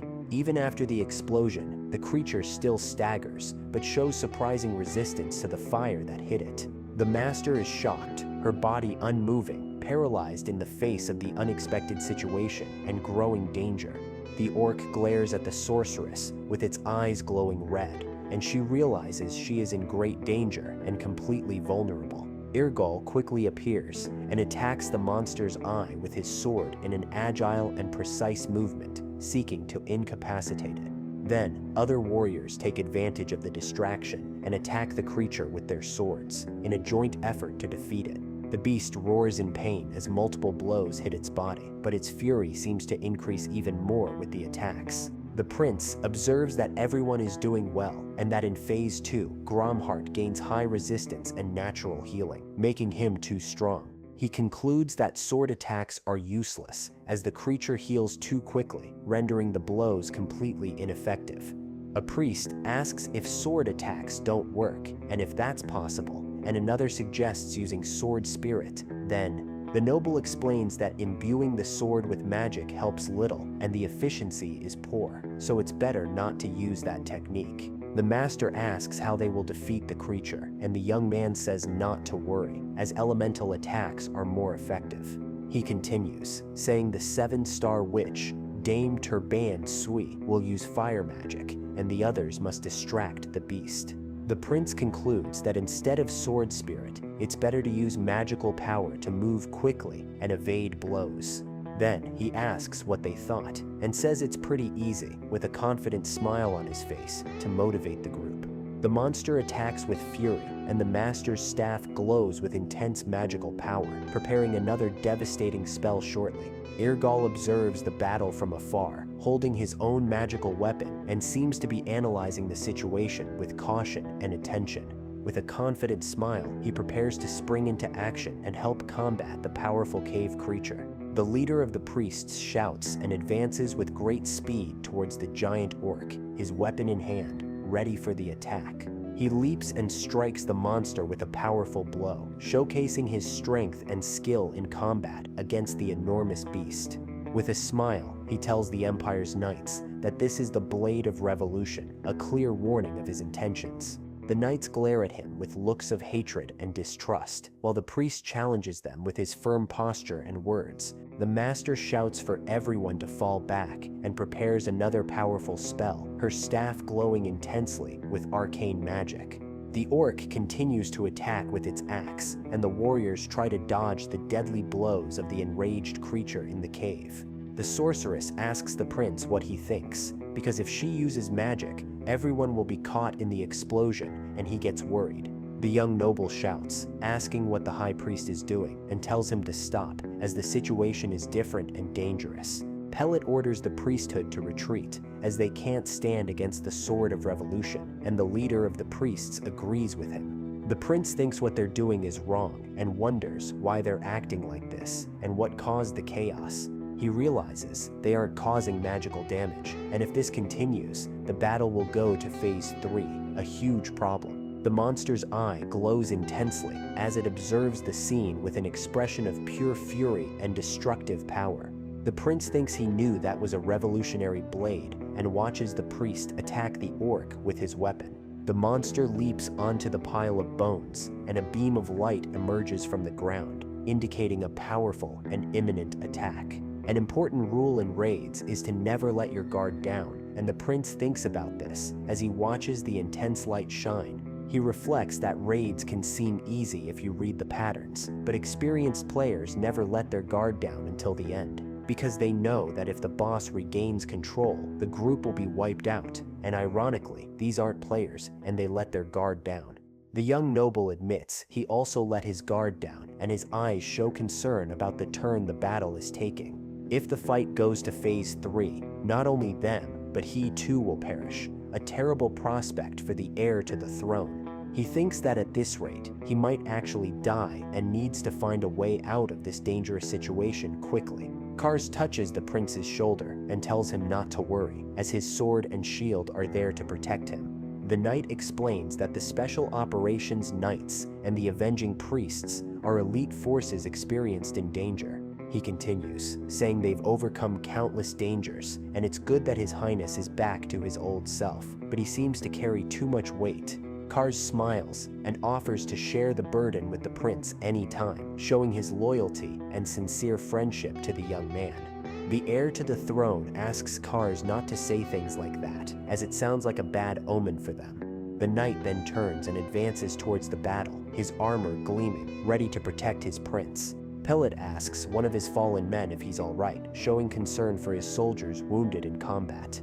The task force leader extends a hand to help his comrade up, a gesture of leadership and strong camaraderie. The soldier replies yes and grips his sword firmly, showing his determination to continue the fight despite his injuries. Pellet tells his soldier to hold on a little longer, and the man agrees, determined to continue the fight until the end. He thinks the situation can't go on like this, and the prince's strategy has two objectives: to divert attention and hold the monster. The task force leader notes they managed to attract the beast, but the number of wounded makes it difficult to hold it, and Irgol watches intently. Moreover, the remaining ones are tiring quickly and need to carry the burden to avenge the fallen citizens of the Empire. With his sword glowing with energy, Pellet advances, spinning and creating a vortex of power towards the strong, giant orc. He moves quickly, and the creature watches him with wide eyes as the warrior approaches for the decisive attack. The monster tries to crush him with a stomp, but Pellet is agile and dodges, while the master prepares another powerful fire spell. The task force leader shouts for her to attack now, and the sorceress unleashes her magic against the creature with full force. The beast is again engulfed in intense flames and roars in pain and fury, while Pellet watches the scene intently. He begins to praise the action, but then notices something strange, and his eye widens in shock and surprise at what he sees. The monster emerges from the flames with its axe raised and glares directly at Pellet, ignoring the sorceress who attacked it earlier. Pellet realizes it's too late to dodge, and to block the blow he'll need all his strength and skill. He tries to block the creature's axe with his sword, but the force of the impact is immense and completely overwhelms him. With his face covered in splatters, he screams in pain as the blow hits him squarely, showing the monster's brutal strength. The giant orc continues its relentless attack, and Pellet wonders if this is the end of his journey and his life. Fallen, he thinks it was an honor to serve his captain until now, and seems to accept his tragic fate in that battle. But before the final blow hits him, Irgol appears and blocks the monster's attack with his own sword and agility. The leader of the priests calls Pellet rebel scum and tells him to forget the thanks, as there's something more important now. Irgol warns him that he's drawing too much attention and the monster might be eyeing him, leaving Pellet speechless. Then, the priest suggests the two of them team up to compensate for the absent ones and cause trouble for the creature together. Pellet agrees, and their swords glow with energy as they prepare to fight side by side against the furious monster. The creature glares at them with hatred, its eyes shining intensely with uncontrolled power and fury in that tense moment. The orc is hit by another fire explosion, but this time it seems more resilient and determined to continue the combat. The prince smiles, satisfied, as the attention has indeed returned to him as planned, a sign that his strategy is working. He praises Pellet and Vamilo for successfully executing the plan and gives a thumbs up to the distant master. The sorceress smiles and tells her disciple to watch closely, as this is true magic in its purest form. The monster becomes enveloped in a purple aura and seems to be entering a new, even more dangerous and powerful phase. The young noble realizes that somehow they've reached phase 3 of the battle, and his eyes show apprehension at the challenge. He notices that due to the previous crisis, everyone is more alert, and the knights and priests are handling the situation well on their own. In phase 3, Gromhart loses physical resistance and regeneration, but his attack increases proportionally to his remaining health, which is bad. Basically, he abandons defense and focuses entirely on offense, becoming an even greater threat to all combatants. His eye gleams intensely, and veins bulge on his face, showing the creature's concentrated fury and power. And Gromhart's target is the weakest enemy, which puts the prince in a very dangerous and vulnerable position now. The young man realizes that, having the lowest level, he is the creature's main target and tenses up at the situation. A system message warns that Gromhart's demonic eye is fixed on him, confirming his fears and the imminent danger. The prince shouts that it's almost time and tells everyone to prepare for the climax of the battle against the powerful monster. The creature growls, asking how they dare irritate it so much, and laughs sinisterly, baring its sharp, menacing teeth. He advances towards the young noble and says he will devour them one by one, starting with the weakest target among them. An enormous rock then falls from the cave ceiling towards the prince, who watches in shock at the creature's unexpected attack. The young man wonders if that's really possible, and because of this, is paralyzed by fear and surprise in the face of imminent danger. Kars asks what's happening and who could have done that as he watches the scene, confused and surprised by the event. Suddenly, a figure leaps onto the fallen monster and finishes it off with a precise blow to its back with great accuracy. The mysterious warrior stands atop the rock that crushed the creature and observes the motionless body of the giant orc. A soldier asks if they really defeated the monster, and another enthusiastically confirms that yes, they finally won the battle. The masked man and his companion observe the scene with satisfaction and a slight smile on their faces for the victory achieved. Pellet thanks Irgal for his help, and the leader of the priests acknowledges that he did well in the battle against the beast. The prince thinks there was a method he didn't know in God-forsaken world, and that using stalactites is impossible there. He glares at the mysterious warrior and wonders what's up with him and his sudden appearance at such a crucial moment. With a suspicious look, the prince questions the identity of the hooded man who appeared out of nowhere to finish off the monster. The masked man turns, surprised by the question, and the young noble stares at him with a serious, investigative expression. He repeats the question, wanting to know who exactly the man is, and decides he has no choice but to show his cards. The hooded warrior smiles and says that if the prince is a player, he has probably already figured out his secret identity. He then reveals his face and asks if he really needs to say who he is, with a convinced and somewhat arrogant smile. The prince replies he doesn't know who he is and why he should answer, but one thing about Irgal became clear to him. He watches Irgal walk away and thinks the fellow is incredibly petty for his recent actions and behavior. The group then approaches a large wooden door, which seems to lead to Gromhart's treasure vault, a mysterious place. The young noble looks around and asks if there's nothing there, seeming disappointed by the apparent lack of valuable treasures. They enter the vault and find only a few barrels, and the prince asks Pellet if he doesn't see anything of value. Pellet replies, they said the monarch was obsessed with drink and parties, and the prince wonders if it's about alcohol again. The task force leader confirms he's referring to alcohol, and the prince announces Gromhart is gone and everyone can leave. The prince recognizes Irgal and is surprised by the presence of the leader of the priests at that unexpected and tense moment. The hostages thank God Elam for their rescue, and Irgal claims to be the one the prince spoke of, God Elam. The leader of the priests says he is not the god of vengeance, but a servant of the great church of Ulam and came to rescue them. Pellet introduces himself as a member of the Imperial Special Task Force and announces they came to save the hostages from danger. The tied-up villagers question the identity of the Special Task Force and seem confused by the unexpected situation. An older man comments he told his son not to worry, as the Empire would come to rescue them, and feels relieved. But he questions why they took so long to arrive, and his hands tremble as he laments the fate of his lost son. The villager shouts that his son is already in the monster's belly, and what's the point of them showing up late and acting proud.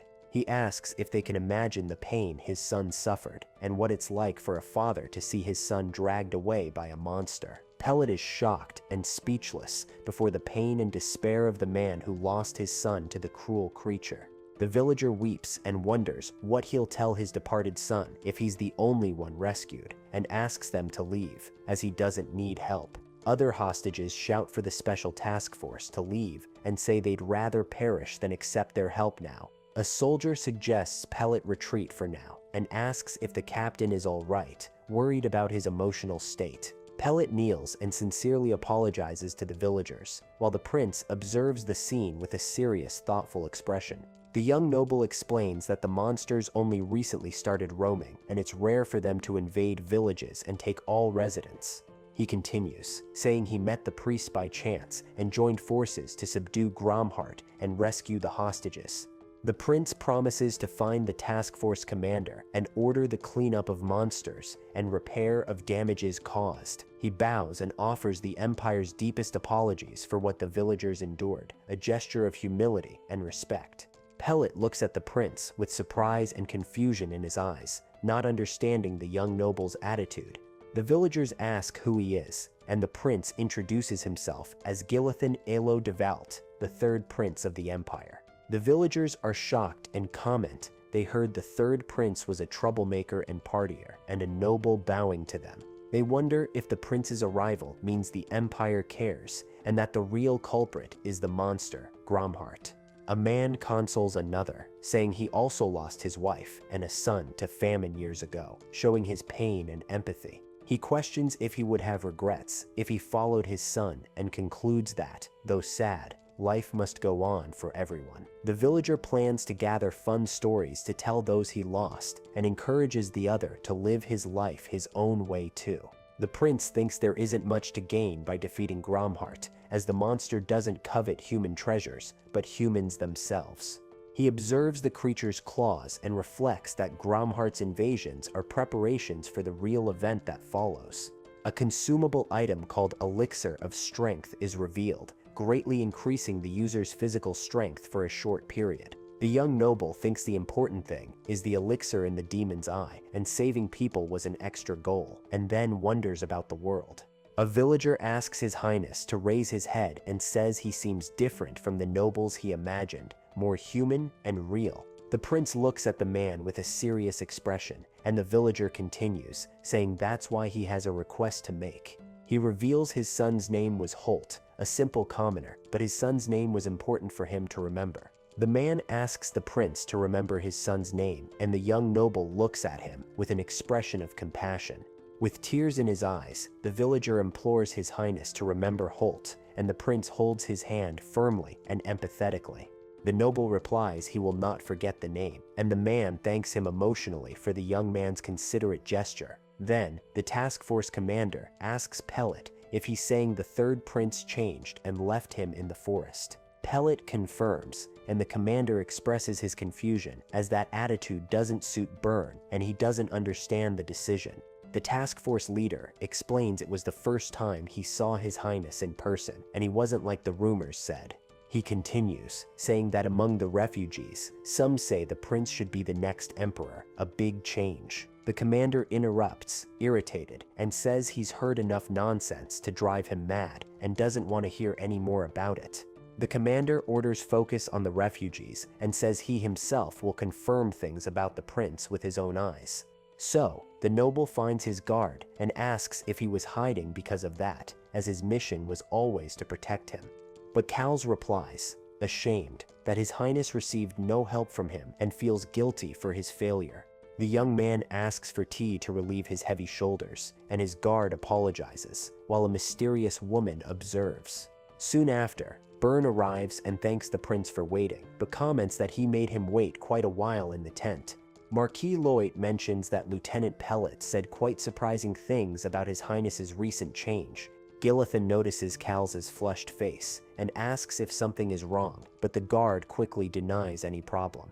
With a satisfied smile, Commander Lloyd observes the interaction between the two, seeming pleased about something.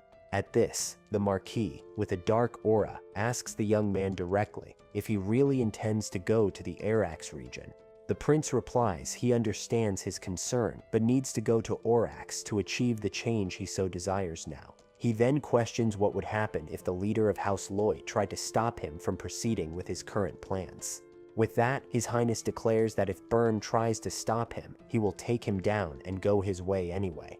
The Marquis is shocked by the young man's audacity and wonders what kind of madness the prince is speaking at that moment.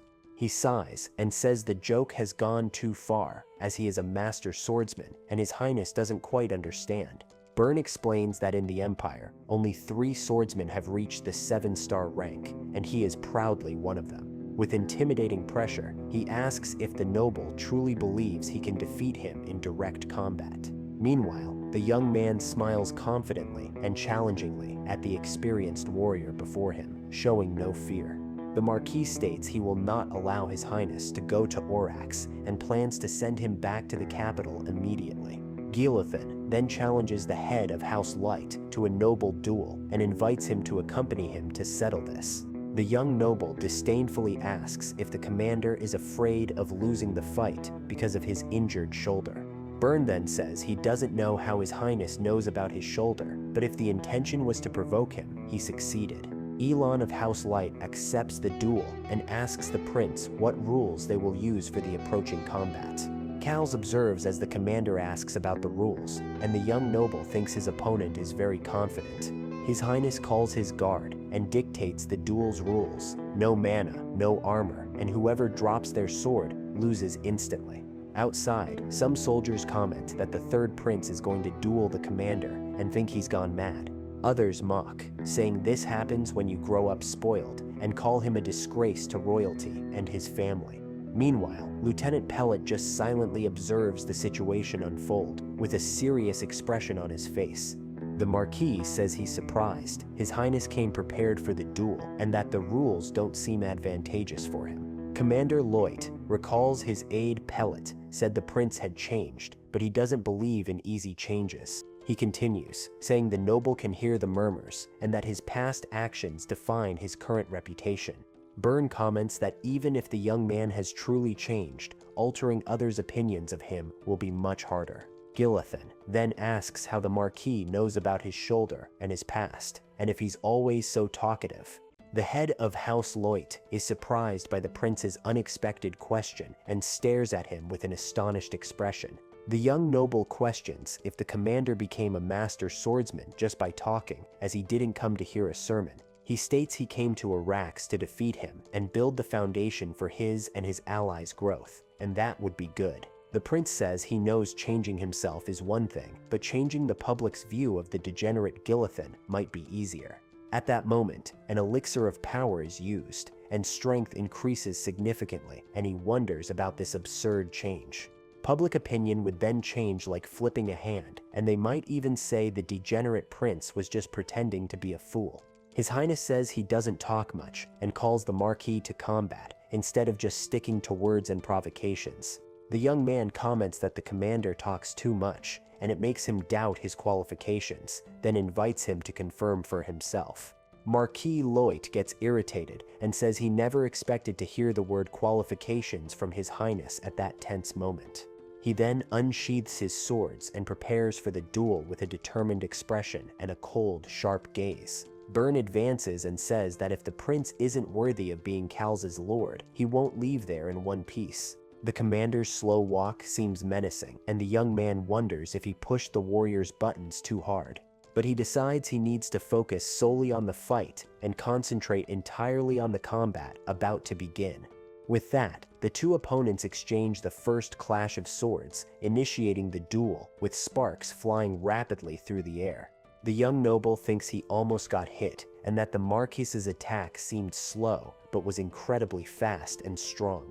At this moment, His Highness can see Commander Loit's hit points, but his speed is a huge problem. The young man is so busy blocking the Master Swordsman's blows that he can't find an opening to counterattack. The fight continues intensely, with both warriors moving quickly and exchanging precise, very swift blows.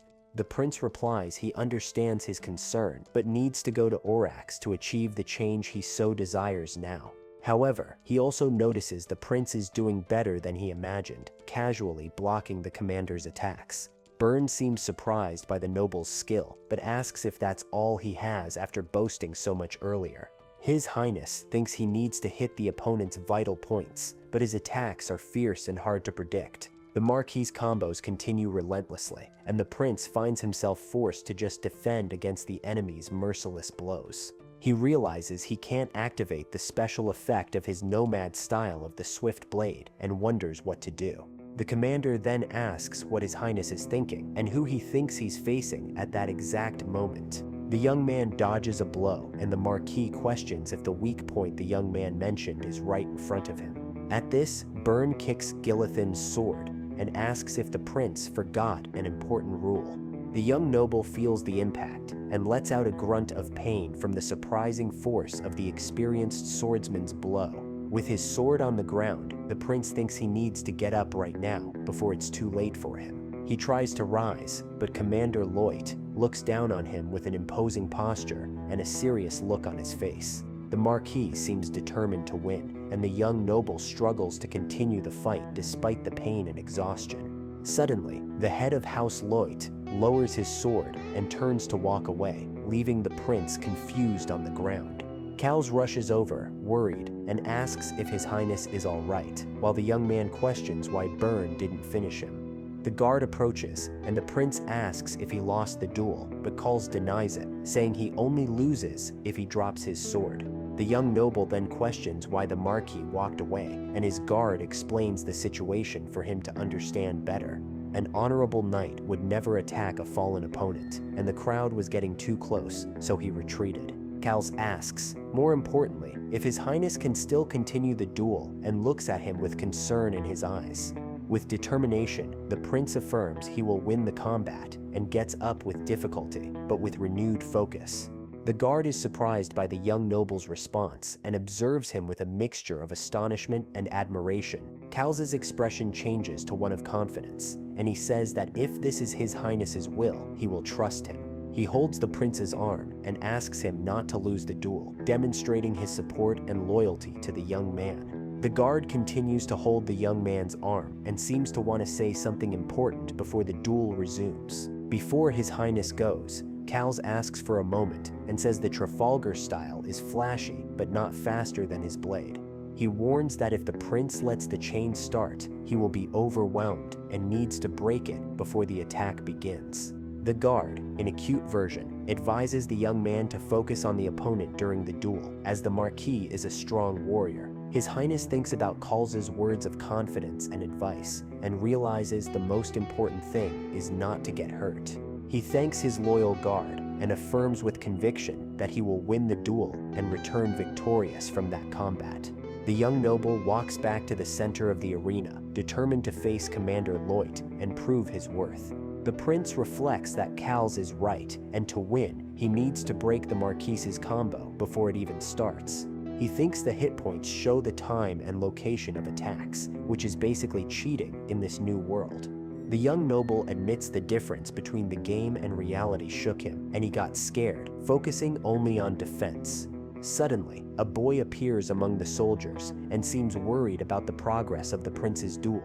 The boy shouts for His Highness to hold on tight and not lose the combat, demonstrating his support and fervent cheering. Other villagers join the chorus, shouting for the prince to show what he's capable of and that he can win the duel. The young man prepares to restart the fight, while the crowd continues to encourage and shout for him not to lose. With a slight blush, His Highness thinks they don't need to cheer so much, as it's a bit embarrassing for him at the moment. He may not know what this world truly is, but he understands it better than anyone and grips his sword firmly. Commander Loti asks if the prince is ready, and the young noble realizes he forgot something really basic before. With a confident smile, he says he's been ready from the start and was just nervous, but if he made a strategy, he'll follow it. Burn comments that in a way it's impressive. His Highness still has the luxury to bluff like that in front of him. The young man understands that, from the Marquis' perspective, his words seem like mere bravado, and he comprehends that view. He then remembers the nomad's secret of rapid fencing, a skill that evolves to counter Trafalgar fencing. The condition to activate the skill is to hit the hit points 3 times in a row, which in the game is accumulating 3 charges. Everything so far has just been preparation to take down Elon, and the real fight starts now, with the prince ready to attack. With a determined look, His Highness says that this time he will go after the Marquis and face him with everything he has. The prince's vibrant red eyes, the symbol of the Valt imperial family, gleam, and Burn notices the change in his gaze. The commander then simply tells the young noble to do as he wishes and prepares for the next round of the intense duel. Gilithan advances rapidly towards the Marquis, ready to apply his strategy and try to win the combat. The prince then attacks with a red strike, but Burn skillfully and calmly defends the surprise attack with his sword. Next, the commander counterattacks with a bluish movement, and the young man narrowly dodges the swift blow. Burn thinks the young noble's performance is better than before, but still not enough to defeat him. The two opponents' swords clash again in fierce combat, sparks flying from the force of the impact. With that, His Highness falls to the ground and wonders if the head of House Loit is a monster due to his strength and skill. But he gets up and thinks that, still, this is much better than just defending, as he was doing before. The young man pushes off the ground with his feet, kicking up dust, and prepares for another assault against the experienced warrior. He then leaps towards the Marquis, his sword raised, ready to attack with all he has at that moment. A hit point appears on Burn's shoulder, and the prince focuses his attack on that specific spot of the opponent's body. The young noble's red eyes gleam with determination as he concentrates fully on the combat and his strategy. His Highness grips the hilt of his sword firmly and prepares to execute his next move with precision and force. A red light appears, and the young man thinks with satisfaction that he managed to get one stack to begin his true offensive. The prince continues his attack with a red trail from his sword, and Commander Loit watches the movement intently. Burn reflects that the blow was beyond what the third prince should be capable of, and wonders if it was luck, needing to confirm. The Marquis then delivers a quick and powerful blow with a bluish gleam, demonstrating his great speed and technique. The young noble is surprised by the speed of the movement and questions when exactly the commander became so fast. He grits his teeth and thinks he doesn't need to panic, just keep aiming for the enemy's hit points. His Highness manages to land another hit and mentally celebrates, as he only needs one more stack for his skill. The head of House Loit attacks again, and the prince reacts with surprise to the experienced swordsman's unexpected assault. The young man realizes that from that posture, there's no way to parry the Marquis's blow, and finds himself in a difficult situation. Commander Loit's eyes widen slightly, surprised by the young prince's skill and audacity. The young man manages to block the blow with his crossed swords, and Burn thinks even experienced fighters would struggle. If the prince had been a bit slower, or his blade slightly off, he could have lost an arm there. The Marquis then notices his Highness is smiling and wonders the reason for the young noble's confident expression. At that moment, the third stack activates, and a red light envelopes the area, indicating the success of the young man's strategy. Cals and the mysterious woman watch the scene, shocked by the unexpected turn of events in the duel between the prince and Burn. The two opponents stare each other down, ready for the next move, as tension mounts on the battlefield. A message appears, informing that the evolution condition for the hidden skill Nomad's Swift Blade technique has been met. The C rank skill evolved into an S rank, Heiwu Sword Style, a rare and powerful technique in the game's universe. The prince can then add a bonus effect to his new sword style and chooses Transplanted Flower from the options. Transplanted Flower means grafting a flower from one tree to another and using the opponent's strength against them. The Elixir of Strength's effect is wearing off, and evolving a skill wouldn't be enough to defeat Marquis Loit. But if the young man can reflect all that with his temporarily increased strength from the elixir, he might have a chance. Even being a master swordsman without using magic, the prince could easily snatch the sword from the commander's hands.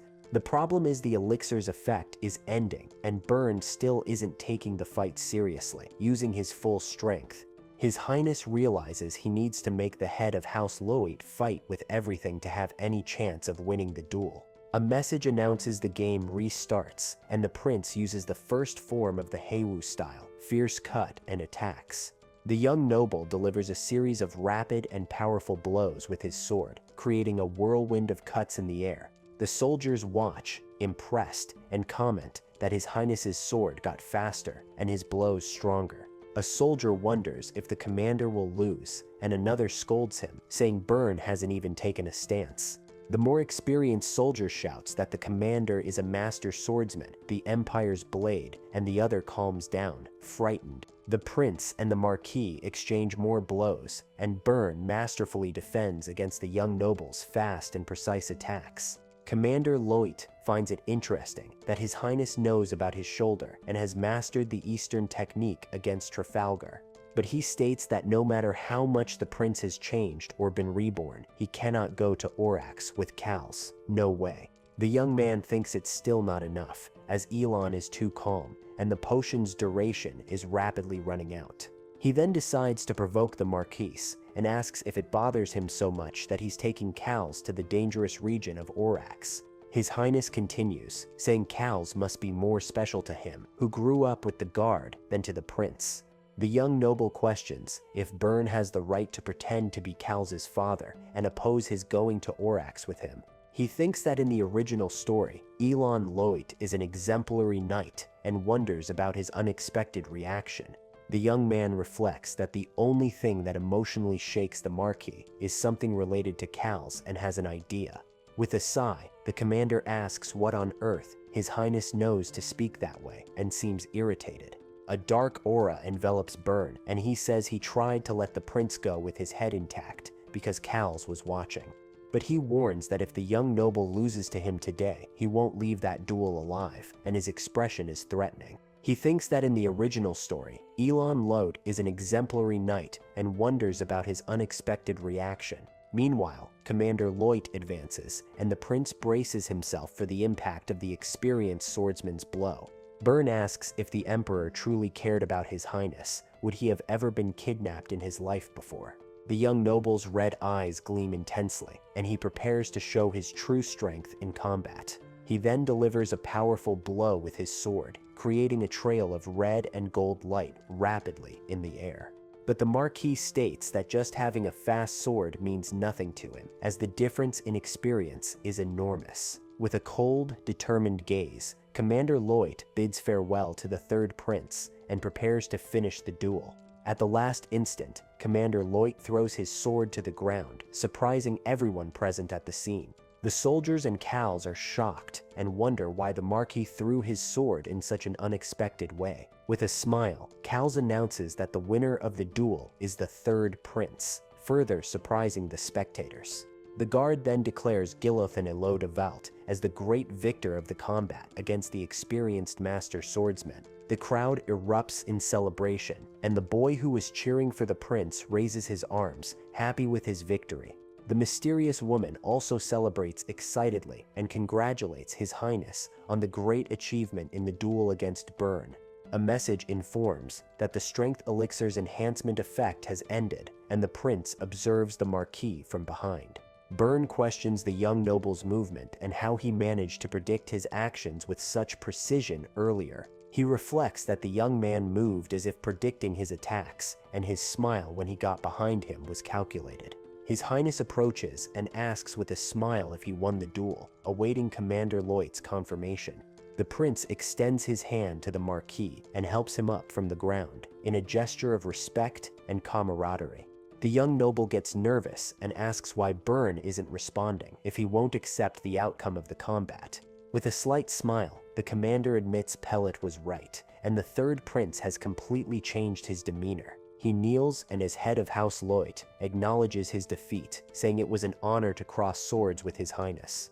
The soldiers are outraged and shout that something is wrong and they need to redo the duel as they don't accept the defeat. They argue that the no magic conditions didn't make sense and that the match is invalid because of it. The Marquis then picks up his sword from the ground and stands up with a serious, determined expression on his noble face. He states it was a fair duel. His Highness proposed the terms, and he accepted them, dropping his sword at the end. With an imposing aura, Byrne asks if his knights can accept their commander's defeat, and what that signifies. He questions if they truly think being a knight is just about winning, and not about honor and mutual respect. Lieutenant Pellet smiles, and the other soldiers nod in agreement, showing respect for Commander Loit's decision. The prince thinks he couldn't ask for a more reliable ally, and that Elon finally recognizes him as Calza's lord. He reflects on the difference in experience and how many times he perished against the Marquis in the game world before reincarnating.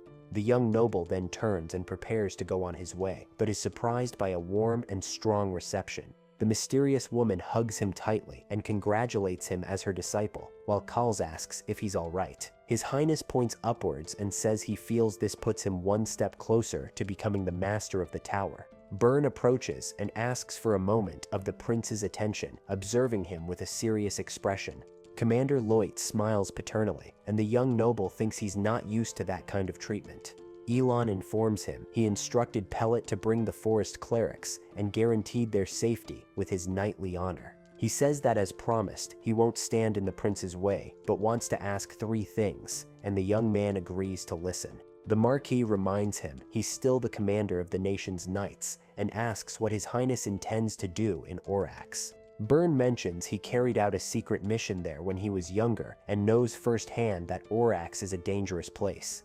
The young noble replies he knows enough about Orax, and Commander Loit stares at him, surprised by his statement. His Highness explains that Orax is the opposite of the imperial capital Kirshen, a chaotic city full of pickpockets. Dangerous items are openly scattered in the markets, and in the black market, even life and death are bought and sold.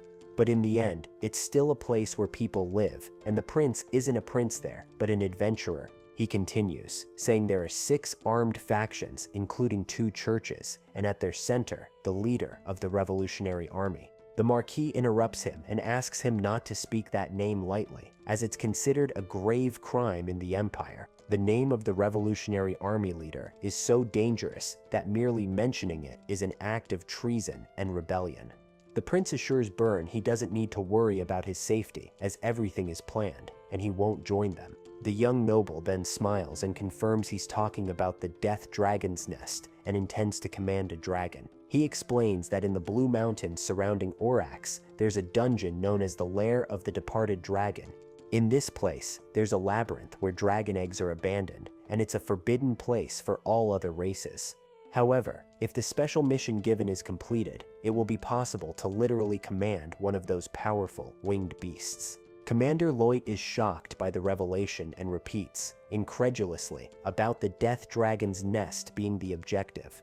With this, he asks His Highness to think rationally, as the chance is low and the mission is far too dangerous. However, the young man looks to the side with a slight smile and seems determined to proceed with his rather audacious plan. He argues that defeating the Marquis also didn't make logical sense, and going to Orax is the path he has decided to tread. Byrne then worries and asks what he should report to the Emperor about the actions of the kingdom's 3rd prince. Now, a screen appears presenting Bersan Carlo de Valt, the 44th Emperor, a powerful and very talented figure. This man is Gilithan's father, the Emperor of the Valt Magic Empire, and one of the strongest beings in the human world. His Highness suggests Byrne tell His Majesty he has become a prophet, and the Marquis questions if that's serious. Prophet syndrome is an ability to foresee the future that arises after a special shock, even without any magic. The young noble refuses to answer and says this has been his excuse, but that alone isn't enough. Furthermore, he asks the commander to say he went to steal the Tears of Dawn, an imperial item, from the revolutionary leader. The Marquis thinks this should suffice for now and asks what the last question is, but it's more of a request, actually. He asks the prince to stay that night, bathe, eat, and receive treatment for Kalza's sake, and the young man accepts. Later, the group is gathered around a campfire, with Byrne, Kals, the mysterious woman, and His Highness present. Seal smiles cheerfully as he enjoys the moment of rest and camaraderie with his companions in the dark forest. Commander Loit also displays a satisfied smile, observing the group's interaction around the warm, lit campfire. Lieutenant Pellet, along with another man, bows and declares he will serve His Highness as his lord, with total loyalty. The prince is surprised by their attitude and wonders why those two are acting in such a formal manner. Then, Byrne wishes the young noble a safe journey and admits he's now curious about who he really is. Commander Loit adds that he trusts the young man, and His Highness replies that he can leave everything to him then. With that, the prince, accompanied by the mysterious woman Kals and the forest clerics, decides it's time to depart. The group then turns towards their destination, and the young noble announces they are finally going to the city of Orax. A teleportation portal opens in a large hall, and a voice informs them they have reached their final destination. From behind, the prince observes the new city, and Pellet confirms that this dangerous place is indeed the Great Orax. His Highness, the woman, and Kals look at the urban landscape, impressed, and the young noble repeats the name Orax. A system message informs that the Escape from Crisis mission has been completed, and he remembers receiving it at the beginning. The mission rewards are 30 gold coins, a traveler's set, and a D-grade lucky card ticket. The prince is surprised by the guaranteed ticket and thinks that even being D-grade, it's a generous reward for the start. He reflects that his current level is 4, and that upon reaching level 10, he can make the second card draw. The young man doesn't know which card will come, but having an extra card, even D grade, will certainly give him a big advantage. At this, he thinks he can use unnecessary cards to gain experience points, as he did with the F-grade Slave Gladiator. As he prepares for the draw, hoping for a great mage, a voice shouts, ordering everyone to be arrested immediately. The prince's group is surprised by this order, and he wonders what's happening, and if it's the Titan team. Cal's calls for his highness, worried, and the young noble faces the situation with a very serious expression on his face now. The prince then reminds Cal's and his teacher of the warning not to make hasty moves upon arriving in Orax earlier. He reinforces that combat is forbidden as they are not in the Empire, and Orax is a city of revolutionaries and outlaws. Even so, the prince appears with his hands tied and complains he's tired of being arrested all the time by everyone. One of the hooded men says not resisting was a good choice and questions him about being Eolim's apostle. The man then grabs the prince by the collar and calls him a despicable fellow, but the young noble seems surprised and irritated. The hooded man whispers to the prince not to deceive the archbishop if he isn't truly Lord Eolim's chosen one. With a serious and determined expression, the blue-eyed hooded man closely observes the young noble nearby. The prince, his red eyes gleaming intensely, glares at the man and asks him to keep this a total secret. Meanwhile, the mysterious woman is restrained by guards and shouts, calling Vamilo a despicable fellow and asking how he dares. The archbishop's eyes gleam intensely as she calmly and attentively observes the situation unfolding. Seated at her desk, Archbishop Handel welcomes Third Prince Galathan to the city of Orax now. The young noble questions the violent welcome and asks why he's receiving such treatment after bringing the subordinates. The archbishop smiles faintly, and the prince thinks she's playing with him to try and uncover his plans and more. He reflects that Vamilo is a competent assassin and must have received a report about him after the fight with the Marquis. The prince, tied to a chair, glares at the archbishop and thinks she's had enough time to prepare a plan. A character screen introduces Archbishop Handel of the Great Church of Eolim, and she belongs to the revolutionary faction. She almost reached the 9-star level, but retired after severe injuries, and is a cold, meticulous commander. As Archbishop of the Church of Eolim, the god of vengeance, she desires revenge against the empire that took her arm before. The prince's red eyes gleam, and he realizes she wants to use him to cause damage to the Valt Magic Empire. The archbishop smiles, and her silence is a pressure for him to tell the truth about his plans and intentions. The young noble then admits he impersonated her god, surprising everyone present at that tense moment. Archbishop Handel closes her eyes and says she doesn't know his intentions, but confessing won't change anything now. Archbishop Handel smiles faintly and comments that it's interesting the prince knows about the Minister of Palace Affairs. The young noble says he's not interested in that, and thanks to her, he dueled Marquis Elron Loit, a master swordsman. He then mentions he won the duel, and so, the sensation of fighting a master swordsman might be different. The archbishop clenches her mechanical hand, and her face contorts into an expression of anger and frustration at that moment. The prince tells her not to be intimidated, as he's just showing his hand, and asks if she wants to finish him. He challenges her to do it, but assures her she'll regret it, as without him, they won't be able to stop the imminent disaster.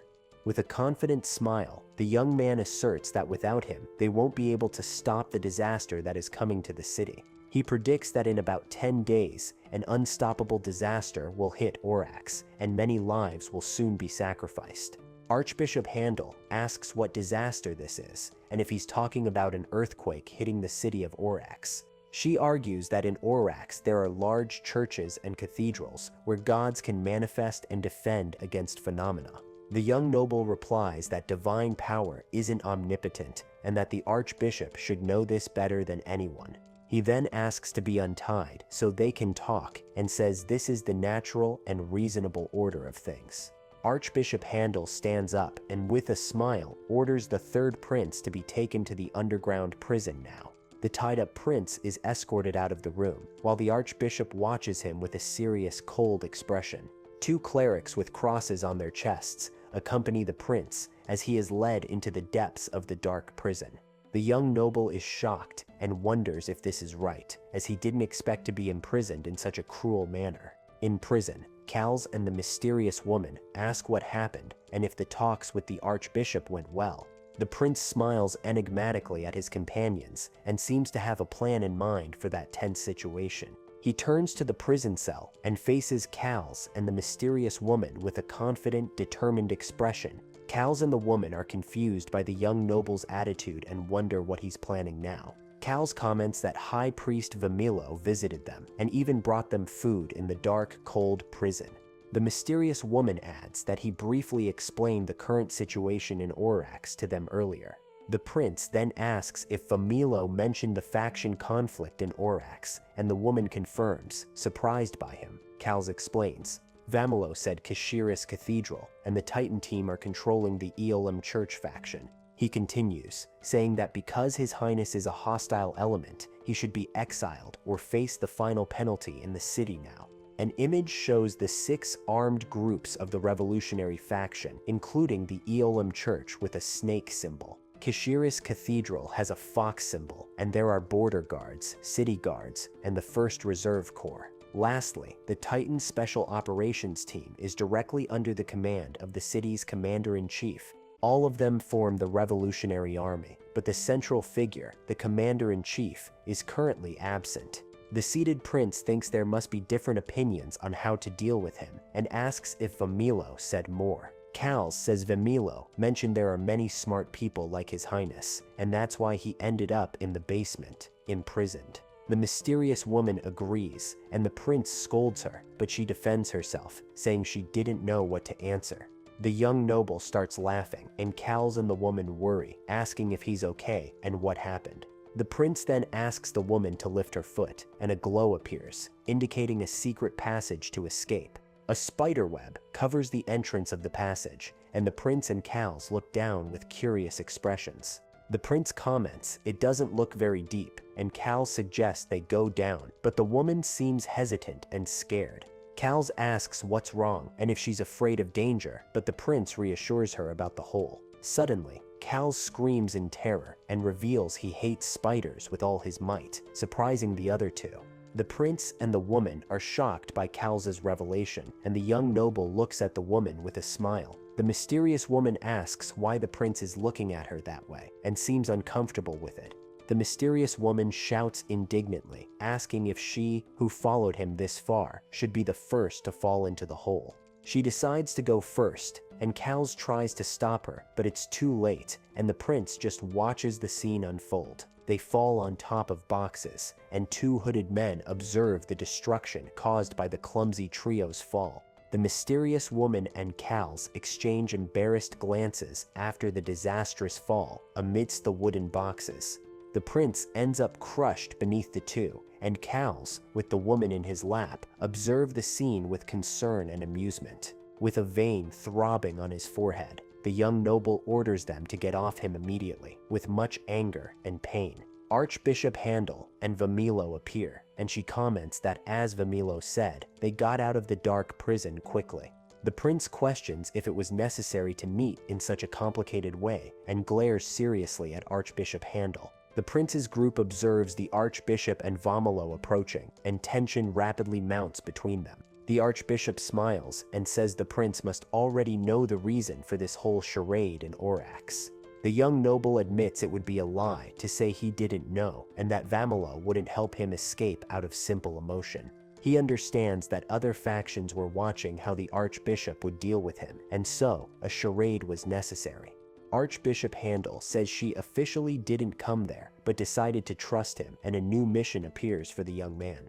The mission, "You're the fugitive, I'm the archbishop," is given, with a reward of transit permission in Orax and 3 more. The prince thinks this mission only occurs if the player has a close relationship with Archbishop Handel in the game. He questions why she trusts him, even though he's a hostile element and impersonated her god before. Archbishop Handel reveals the Eolim Church also noticed the disaster the prince mentioned and is very worried. She continues, saying someone from the Revolutionary Army is involved in this conspiracy, and throws a dagger at a rat. A rat is hit by the Archbishop's dagger, and she states this means there's a traitor among them now. The mysterious woman asks how the prince obtained this information and looks at him with curiosity and suspicion too. Archbishop Handel smiles sinisterly and asks if it isn't obvious how she knows, and the prince finds her terrifying. She explains her god gives prophecies, but not prevention, as he is the god of vengeance, and the information is incomplete. Vamilo adds that the catastrophe targets Orax's children and that the monster is in the Revolutionary Army. This much they know. The Archbishop says they're doing their best to find out who's behind it, but their movements are always watched. The prince finds it interesting. There's something like this behind the event, and that it makes sense. They don't know them well. He decides to share what he knows, since they trust him, and reveals the event will be in 10 days, and the targets are children. The young noble explains that the Red Wind ritual in Orax will gather the children, and a Kishiris priest had an idea. To revive the Kishiris sect, he decided to do something horrible to all boys aged 17 to 19 during the ritual. Vamilo and the Archbishop are shocked, and she realizes everything fits perfectly, mentioning the Kishiris sect. Kals asks if this isn't the prince's imagination, and if it's unthinkable to sacrifice children for a rival faction's growth. The prince explains that after the ceremony, children choose affiliation, but the Kishiri sect doesn't accept male priests. Vamilo confirms Kishiris only wants women or eunuchs as servants, and that's why boys don't try to join the sect. Kals questions if, because they only accept girls, boys are unnecessary, and the prince says they're seen as rival resources. Everyone is shocked by the sect's cruelty, and Kals asks what kind of lunatic cult would do such a thing. Archbishop Handel agrees they crossed the line, even being part of Orax's revolutionary army. She says she doesn't know how the prince knows so much, but getting him out of prison was the right decision. Archbishop Handel Fry bows and humbly asks Prince Gilithin for help to protect the city's children. She implores him to help ensure the children aren't sacrificed for a misguided and cruel faith. A new mission, Savior of the Children, is given to stop the plan in Kishiris and protect the children with rewards. The prince smiles and says he will help save the children, but has one condition for Archbishop Handel to accept. He complains it hurt a lot when they tied him up and asks for an extra 50 gold coins if everything goes well. Kals asks for some dignity, and the woman says she's ashamed, but the prince insists it's all for the children. With a confident smile, the young noble asks if she'll do it, and the Archbishop seems to consider the proposal. A message informs the negotiation was successful. The reward increased by 50 coins, and he gained a title. The city of Orax is shown with its narrow streets and old houses, under a clear and very sunny sky. A manhole cover moves on the street floor and makes a metallic noise as it's opened by someone from below. The group emerges from the manhole, and Vamilo watches them as the prince and Kals exit the dark, cold underground passage. Vamilo praises their work and hopes they weren't injured, but says he needs to leave that location. The prince asks Vamilo to wait a moment, and the high priest turns, surprised by the young noble's call. Vamilo asks what the prince wants and seems confused by the young man's sudden interruption on the busy street. The young noble smiles mischievously and says he's feeling a bit hurt by the high priest's attitude. Vamilo gets worried and thinks he's in trouble because at this rate, even he will be shaken by the third prince. The prince grabs Vamilo's arm and asks why he's trying to leave so hastily from that place now. He says they haven't finished talking, and Vamilo is surprised by the prince's speed in grabbing him. The young noble asks why Vamilo pretends not to remember a promise, and Vamilo says he's too busy now. The prince, with a sinister smile, reminds Vamilo of the promise of a wish in Eolum's god's name if he escaped. Vamilo praises the prince's skill in collecting debts, and he replies he gets embarrassed by such sudden compliments. The woman and Kals watch the scene, and she comments they're just ensuring Vamilo doesn't escape his promise. Vamilo says that as he said before, what he can't recover falls into the realm of gods and is unattainable for him. The prince smiles and reassures Vamilo, telling him not to worry, as that's not the kind of wish he has. Vamilo asks what kind of wish it is, and the prince walks towards him with a determined, serious expression. The young noble asks for Wallace's eye, and Vamilo is shocked by the unexpected and rather audacious request. With a bright smile, the prince repeats the request and says it's obtainable, not a material from the divine realm. Vamilo wonders if the prince knows the nonsense he's speaking and questions if he knows who this belongs to. Wallace's eye is an accessory, round-framed glasses that helps predict projectile trajectories with precision. The young noble says it's in the leader's study, and Vamilo just needs to get it as the leader is absent, no problem. Vamilo refuses and asks if the prince forgot he's also a revolutionary and how he would dare take the belongings. 3 unknown men appear and ask if they've never seen their faces before on those Orax city streets. One of the men, with a dagger, licks his lips and says there's a toll on this road and for them to hand everything over. The prince thinks the man is making a mistake, calling Vamilo old, as he's never patient with strangers. The man shouts for Vamilo to hand everything over, and the high priest glares at him with an irritated, very cold expression. Vamilo becomes furious with the man's audacity, and a vein pops on his forehead, showing his restrained anger. A dark aura envelops Vamilo as he glares at the man with hatred and prepares to act against him quickly. Vamilo unsheaths his sword and prepares to attack the man, but the prince stops him from advancing against the group. The young noble stands in front of Vamilo and glares at him with a serious, determined expression on his face. The prince asks Vamilo to leave this to him and move on, as he will handle the situation with the men. He says that for the sake of Orax's children, it's not the time for Vamilo to get involved in unnecessary fights. Vamilo observes the prince with a confused expression and wonders what got into him to act so strangely. The young noble insists he can handle it and asks to meet after Vamilo gets the promised glasses. With a smile, the prince reminds Vamilo this is also for the children's sake, and the high priest seems to yield. Vamilo is confused and wonders what that is, and if the prince was just kidding him earlier. The men shout for Vamilo to stop and ask where he thinks he's going, while the prince smiles confidently at them. The leader of the men laughs and says it's ridiculous for Vamilo to flee from them, the 3 greats of the alleys, without losing anything. He grabs one of his companion's shoulders and asks with a smile if it isn't true that this is luck. With a smug smile, the gang leader repeats the question and glares at the prince with a mocking expression. The young noble is confused and wonders who these guys are, and if there was a character like the 3 greats of the alleys. He says the lucky ones are them, as he spared their lives, and the men wonder what the prince is talking about. The gang leader smiles and says the prince is right, as he will pay the old man's share too now. Cals and the mysterious woman come running and ask if His Highness is all right, worried about the young man's situation.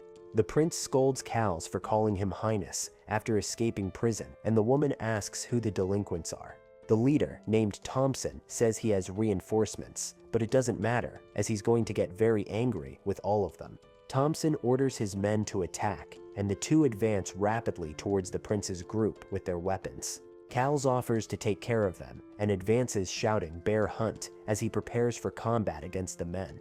He delivers a powerful blow to one of the men, while the other is surprised by Cal's strength and speed. The prince observes the fight and thinks this is a bit too much, as Cal's is overdoing it with his strength against them. He sees one of the men down and worries about his experience, as he needs it to evolve and get stronger. Cals continues to attack the other man fiercely, and the bandit screams in pain from the skilled knight's blows. The prince asks Cals to stop, and the knight turns, confused by the young noble's sudden order. Cals asks what's wrong, and the prince says those men are his, and he will fight all of them. He unsheaths his sword, and Cals asks him to fall back, as he cannot allow His Highness to fight them. The Howls reinforces that he is the noble's escort knight, and this is his duty, so the young man reminds him that when he asked to share burdens, he wasn't kidding. But the knight questions what he has done so far, as he didn't prevent the kidnapping and even when reunited, didn't help His Highness. With a dejected aura, the royal guard continues his lament, feeling like a burden to the prince at that moment. He then firmly declares he doesn't wish to be someone who just follows His Highness's steps without any purpose. The young noble notices Cal seems down since Grom's battle, and he only provoked him, so he wonders how to explain he needs experience. As His Highness's sword, Cal's wishes to be a help and walk together on this difficult path they now face. So, the guard asks the prince to fall back, as he'll take care of the men, but upon turning, the bandits have simply vanished. Thompson, the delinquent leader, shouts for his companions to run, while calling someone a terrifying monster. One of the henchmen carries the other injured one, as they flee desperately with an aura of fire appearing behind them. Quickly, an immense explosion of flames engulfs the area, preventing the miscreants' escape, while someone says they won't get away. With a smile, the mysterious woman asks since when they can start a fight and then just run away scot-free. Surrounded by fire and a magic circle, she warns them not to run anymore, or all of them will be completely roasted by her flames. Thompson, terrified, shouts that this is too scary and they hadn't even done anything to deserve such treatment. The woman, with a confident smile, says she doesn't think so and challenges them to try running if they want to become barbecue. She then turns to Sir Cillian and suggests they let the prince fight for himself, and the young man seems surprised. Sir Sui explains that Gillisan needs to learn to protect himself, as not even the Imperial Palace proved to be a safe place. Cals agrees, hesitantly, but remembers that he and Sir Sui are always by the prince's side to protect him from any danger. The lady says she trusts Sir Cillian, but reminds him they are human, and the prince's path is full of thorns and deadly dangers. She questions what would happen if, at that crucial moment, Gillisan didn't truly have the ability to protect himself. The woman concludes Gilo-san knows this, and for that reason asked them to accompany him, and letting him fight is also a form of loyalty. Cals reflects on Sir Sui's words and admits to himself that he indeed had a very limited view of the situation. Meanwhile, the system informs the protagonist that he has successfully subdued the rookie ruffian and con artist of the alley. Thompson prostrates himself on the ground, desperately begging for his life, and his companion continues to moan in pain beside him. Cals praises His Highness for the fight and uses healing magic, warm light, on him, while Sir Sui comments it was an arduous combat. The young man thinks it was nothing compared to Elon Royd, but with two coming at him full force, it wasn't easy either, and he needs to get stronger. Then, the knight asks the young noble what he intends to do with those defeated individuals lying on the ground. Desperate, Thompson promises they will live quietly, like rats, and implores the prince to spare their lives at that moment. He reflects he can't just let them go, as Araxis delinquents tend to seek revenge and draw others into trouble. With a sly smile, the noble addresses the three greats of the alleys and asks if they heard Cals calling him Highness earlier.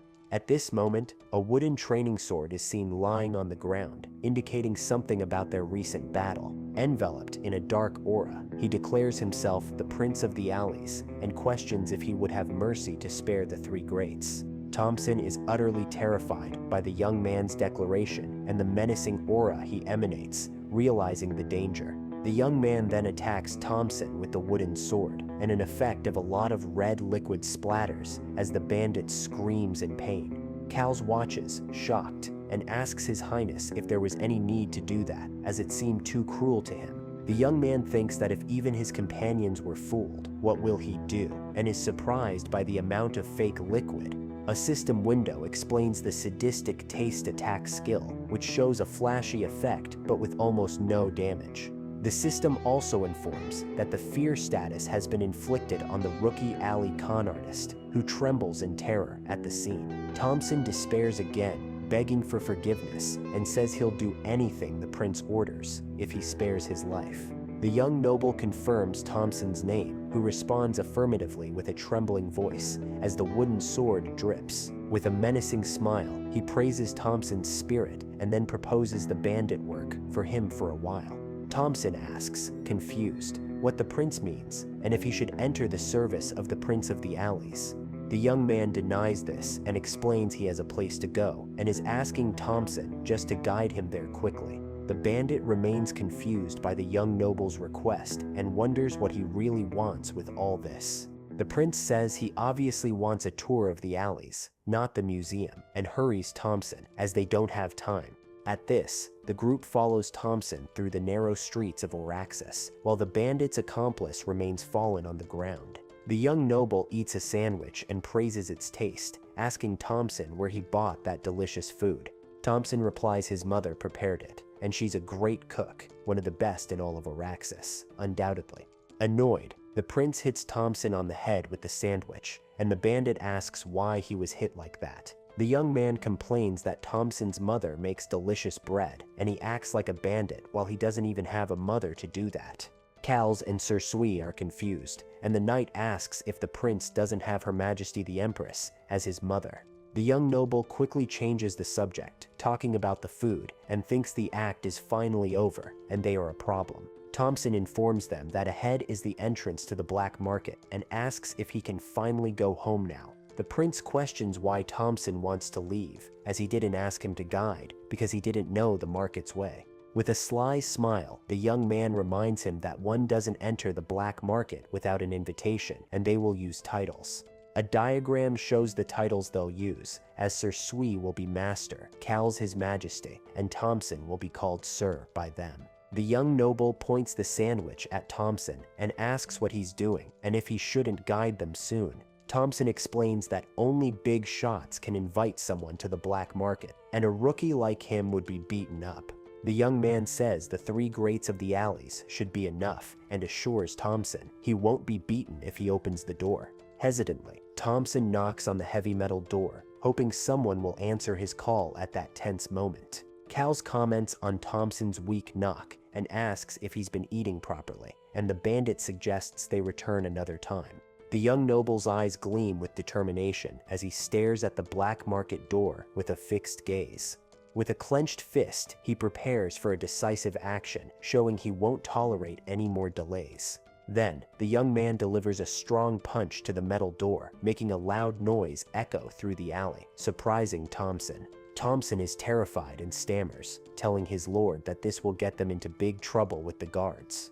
A small slit opens in the door, and a man asks who it is, and if they have any wish to depart from there. The black market doorman asks who the hell Thompson is, and the bandit explains he's new and brought a guest. Suddenly, the door swings open, revealing a huge, muscular man who glares at Thompson with a less than friendly expression. The large man complains that rookies have no shame and how Thompson dares knock on the door and bring a guest without paying. Thompson nervously tries to explain, but the protagonist calmly interrupts him and addresses the brute at the entrance. The young noble asks the doorman if he doesn't want to earn money and why he's talking to the wrong person. The large man's eyes widen in surprise upon hearing the young man's confident words and his imposing posture. Even in simple clothes, the prince's group exudes an aura of confidence, and the doorman seems to reconsider his attitude. The doorman ignores the young man and asks again who trained Thompson and tells him to line up his superiors immediately. At this, the young noble extends a small pouch of coins and says it's 30 gold coins for the large man. He offers the money to the doorman and asks if that isn't enough as an entrance fee for the place. The muscular man is visibly surprised by the amount offered by the young man, and his expression softens a bit. The prince smiles and tells the brute to check the pouch's contents, as that is his offer to enter. It was 30 gold coins, his reward for arriving in Araxis, and though little in the black market, it was a lot for a fee. The doorman then clears his throat and says he'll return the money, as the black market doesn't accept fees and only vets clients. With a wide smile, the man says of course he can enter, and the young man asks if he saved money with that. The young noble smirks, thinking he found an easy target, and asks the doorman for Thompson to be their guide inside. Thompson is surprised by the idea and, with the giant doorman behind him, stammers trying to say something to his lord. Very nervous, the bandit pulls at his scarf, showing his discomfort and fear with the unexpected situation in that place. The doorman then places a hand on Thompson's shoulder and encourages him to guide the guest well, and the young man nervously agrees. With that, the muscular man gestures for the group to enter, and the prince, Cals, Sir Sui, and Thompson now pass through the door. The doorman then welcomes them to the black market, as a dark background with purple lightning appears on the screen. Sir Sui's jaw drops in surprise, and she comments she never imagined a space like that actually existed behind the door. They enter a bustling underground area, and Cals compares the place to an anthill, addressing the prince as my lord. At this moment, Thompson turns to the young noble and asks where he should guide him in that vast, dark place. With a smile, the young man tells him not to be silly, because in the black market, the destination is obviously the mysterious upper floor. He then points upwards, and with a determined look, declares they are going to the upper floor with Thompson immediately. Thompson worries and says that as a rookie, he's not qualified and swears he doesn't know the way to the so-called upper floor. Sir Sui then steps forward, calling Thompson disciple, and tells him to hurry up and follow her, indicating a path. With an excited face and surrounded by flowers, she says the master will find the way, as magic calls to her, and the noble thinks. The group then rushes through the market, passing cages with strange creatures, while Sir Sui excitedly leads the way. At this, Cals and the young man look up and see a kind of white fabric or banner hanging from the ceiling of that place. A man with a mustache smiles and says it's an honor to present a precious item to the curious, crowding audience. On stage, a chained two-headed ogre is displayed, and the announcer asks if they've ever seen anything so terrible. Suddenly, some floating eyes appear, and a mysterious voice indicates a path for someone to quickly follow. Soon, the group is seen rushing past a large aquarium filled with those mysterious, strange floating eyes. The floating eyes realize their mistake and quickly warn that, actually, they should take the opposite path from there. With this, they are guided to an imposing spiral staircase, which seems to lead to an upper floor of the market. Sir Sui sniffs the air and comments excitedly that she senses a very luxurious magical aura coming from that specific direction. The prince then asks his master to calm down, reminding her that their objective there is to prepare to prevent a disaster. Soon the group arrives before a large ornate door, while Thompson, already tired, kneels panting on the floor. The woman seems a bit disappointed by the reminder, but agrees that unfortunately, that is the truth of their mission. Then, the young man mentions the plan includes a magical item for her, and the master's face lights up with pure happiness. He thinks that despite her maturity from inherited memories, in moments like these, she acts like a 19-year-old girl. At this, she gets agitated, wanting to go immediately before someone takes her item, and the young man thinks she shouldn't be so moved. He scolds her, saying they need to be calm, because if the plan goes wrong, not even she will get the desired magical item. Her eyes become intense, and he asks her not to be so down and just calm down for now, so they can proceed. Sir Sui then manifests her power, enveloped in a bright blue aura, and the young man is surprised by its intensity. With a serene smile and some fluffy clouds around her, she states that she is calm now, my disciple, ready to continue. Elsewhere, a blonde-haired, red-eyed man angrily demands to be told everything once more, immediately. A knight approaches a throne where Marquis Elon Royd is seated and prepares to give his important report. The guard reports that His Highness, the Third Prince, headed for the rebel capital, vowing to reclaim the Tears of Dawn. Elon Royd smiles scornfully and comments that, the way it was said, it almost sounds like a sacred duty of the royal family. The kneeling knight confirms it's the truth, and the Third Prince went after the great treasures of the Empire solely. Upon hearing this, a dark and powerful fury emanates from the Marquis, who is visibly irritated by the news received. He brings his hand to his face in a gesture of frustration and anger, while his eyes gleam with an intense red light. An older man, with a beard and a worried look, observes the tense scene unfolding before his eyes. The knight who reported to the Marquis swallows hard, a bead of sweat trickling down, showing his evident nervousness. In the vast throne room, the knight remains kneeling at a distance, while the older man observes near the entrance. The Marquis's hand points directly at the knight, and he questions if the man came all this way just to amuse him.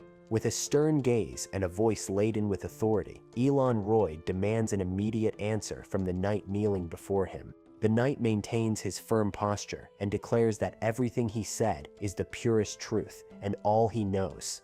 Even kneeling, the guard stares at the floor with determination, while the Marquis seems to ponder his words in silence.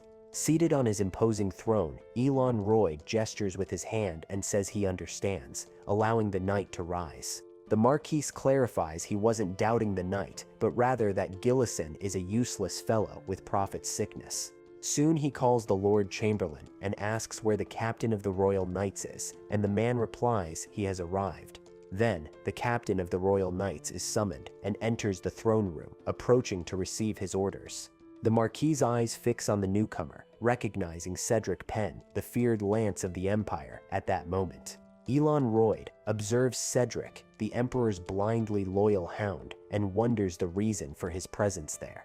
The Marquis orders Duke Penn to select stealthy personnel to watch the third prince, and if he finds the tears, to bring him. And he adds that if the third prince perishes, his body must be recovered to confirm the prophet's sickness, even if altered. Cedric Penn, with a serious and determined expression, affirmatively responds to His Majesty's orders without hesitation. The first knight who gave the report thinks, shocked, that the Marquis is mad for treating his own son in such a cold manner. With an air of superiority, Elon Royd dismisses everyone from the throne room, indicating the audience had ended. As he retreats, the knight thinks that, regardless of everything, he needs to inform His Highness that he is being watched now. He then stops before a large door and wonders how on earth he could send a message to the prince in Araxis. Back in the black market, the prince's group finally reaches the door to the upper floor, and two guards observe them. Sir Sui is amazed by the place, exclaiming wow as her hair shines with the ambient lighting. Looking at the luxurious hall full of people, she comments that this place is a completely different world from the previous one. The young noble then reminds his master to keep calm, and she excitedly agrees, saying she'll keep that in mind. Cals calls His Highness's attention to someone, and the young man scolds him for using that title there, correcting himself to my lord. The knight points to a corner and asks if Irgol isn't there, and the prince seems surprised by his appearance. A hooded, masked man is seen in the corner, looking uncomfortable, and the prince questions what he's doing there like that.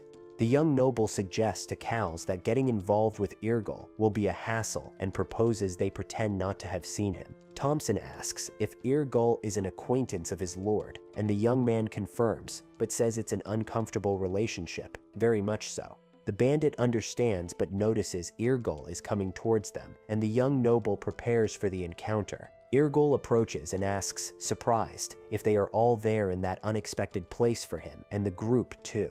With a strange smile, Irgol asks if it's good to see him, and the young man thinks, why is he acting so friendly? The prince glares at Irgol suspiciously, thinking this will definitely be a big problem for all of them. He replies, yes, it was good to see him, but they're busy, and bids farewell, trying to quickly move away with his group. Irgol tries to stop them, calling out Gilo, but is interrupted before completing his sentence at that tense moment. Cals quickly punches Irgol in the stomach, silencing him, and the hooded man gasps for air from the impact of the well-aimed blow. The knight explains his lord keeps his identity secret, and it would be problematic to call him by name, and Irgol understands. Irgol then mentions they can buy multiple things for a lower price there, and the group stops and looks at him, interested. With open arms and a purple aura, Irgol proposes a deal, reminding them they are comrades who face death together. The prince observes Irgol attentively and thinks he's acting out of character and must be up to something. The prince then refuses Irgol's offer, saying he doesn't like doing business with anyone else, and bids farewell. Desperate, Irgol stops him and whispers that honestly, he came there to buy the Shield of Balance for himself too. The young man thinks the Shield of Balance is an item loved by players, and he also came for this very item. With a smile, Irgol says of course, the prince also came for the shield, as that floor is the easiest place. But Irgol feels there's something more behind it, and the young man asks if he wants to end him out of frustration and if he's leaving. Irgol then shouts money, and confesses he's short on cash to get the item he desires so much at that moment. The prince is surprised by Irgol's confession and questions if he really is out of money to buy the shield.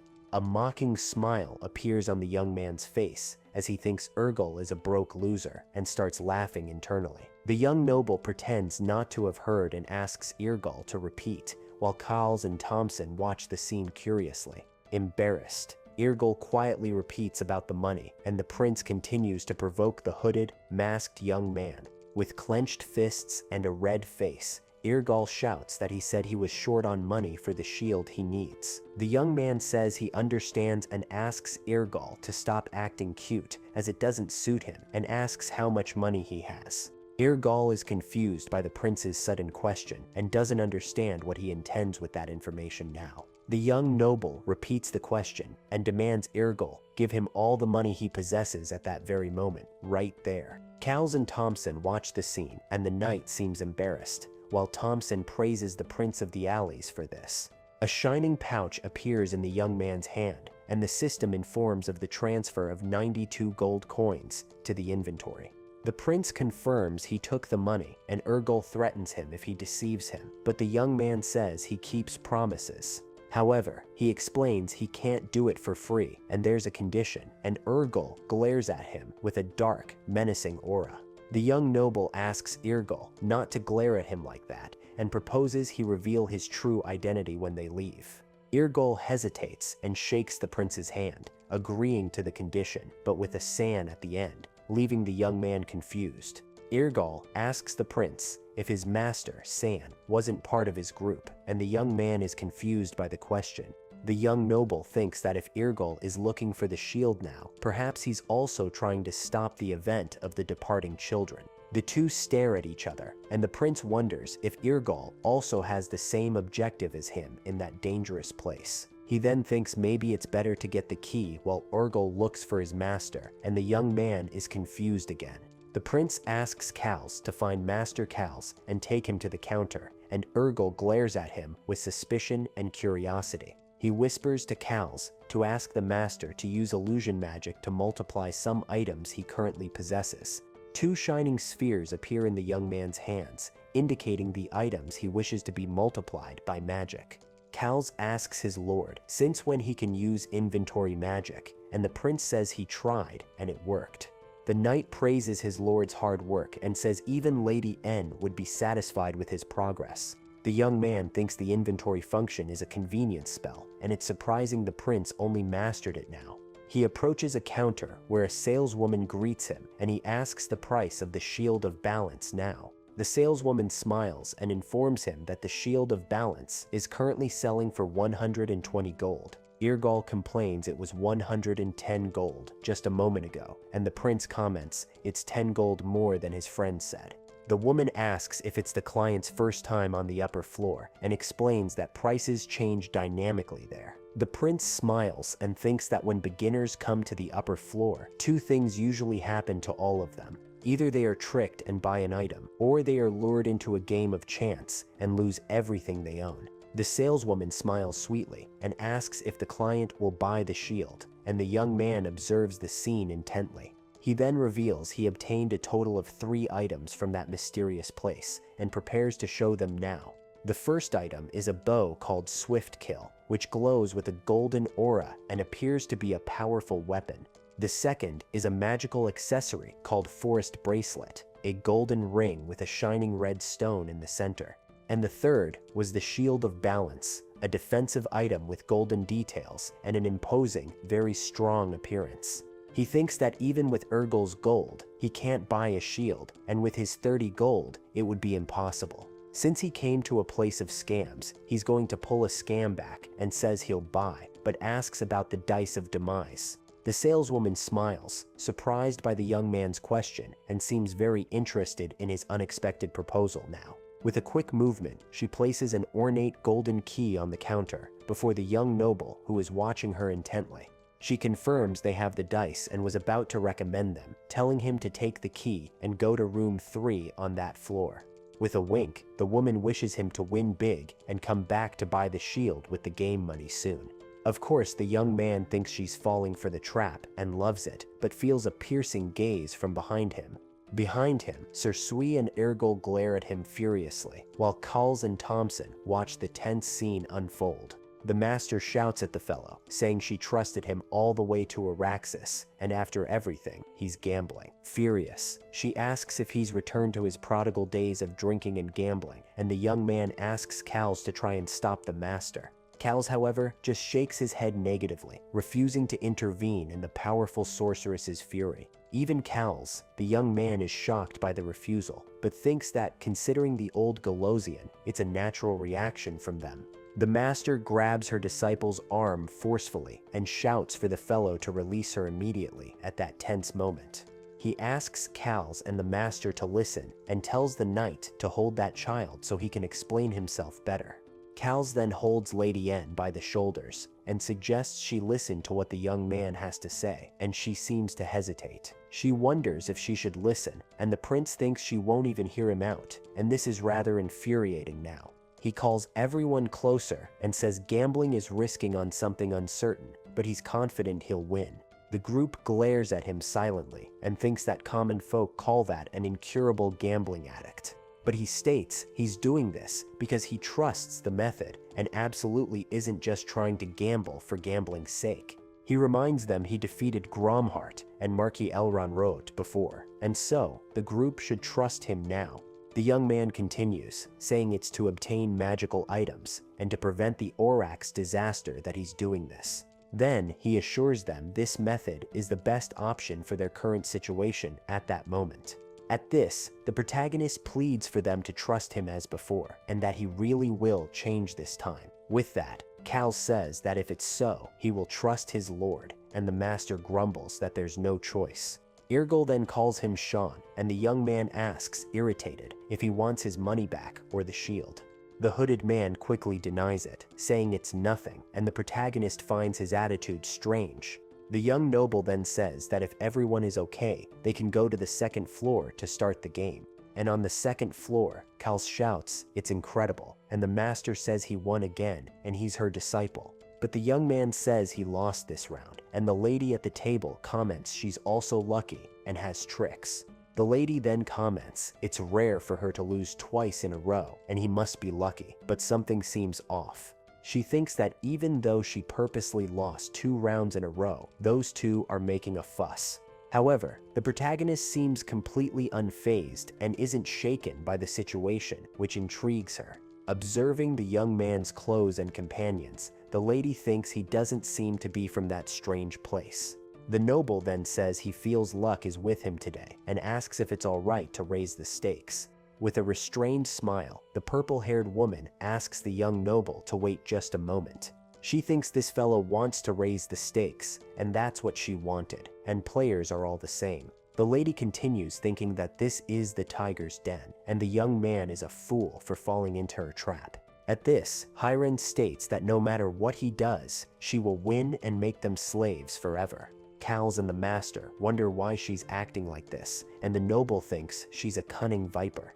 The master suggests he not raise the stakes, and Cals says the lady seems to feel pressure and cry. The woman at the table then lets out an ah and says sorry, she just felt like sneezing at that moment.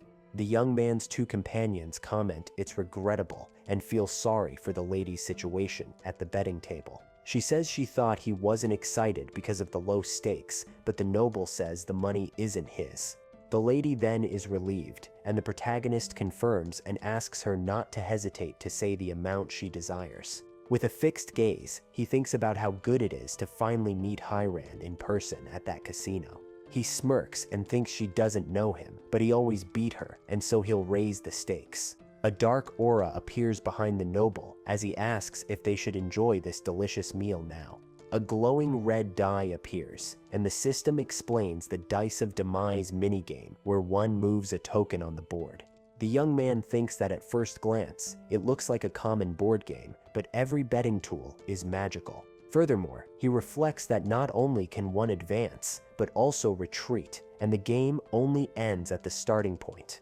A man looks desperate, thinking that to stop someone from taking treasures, one can try to return to the start.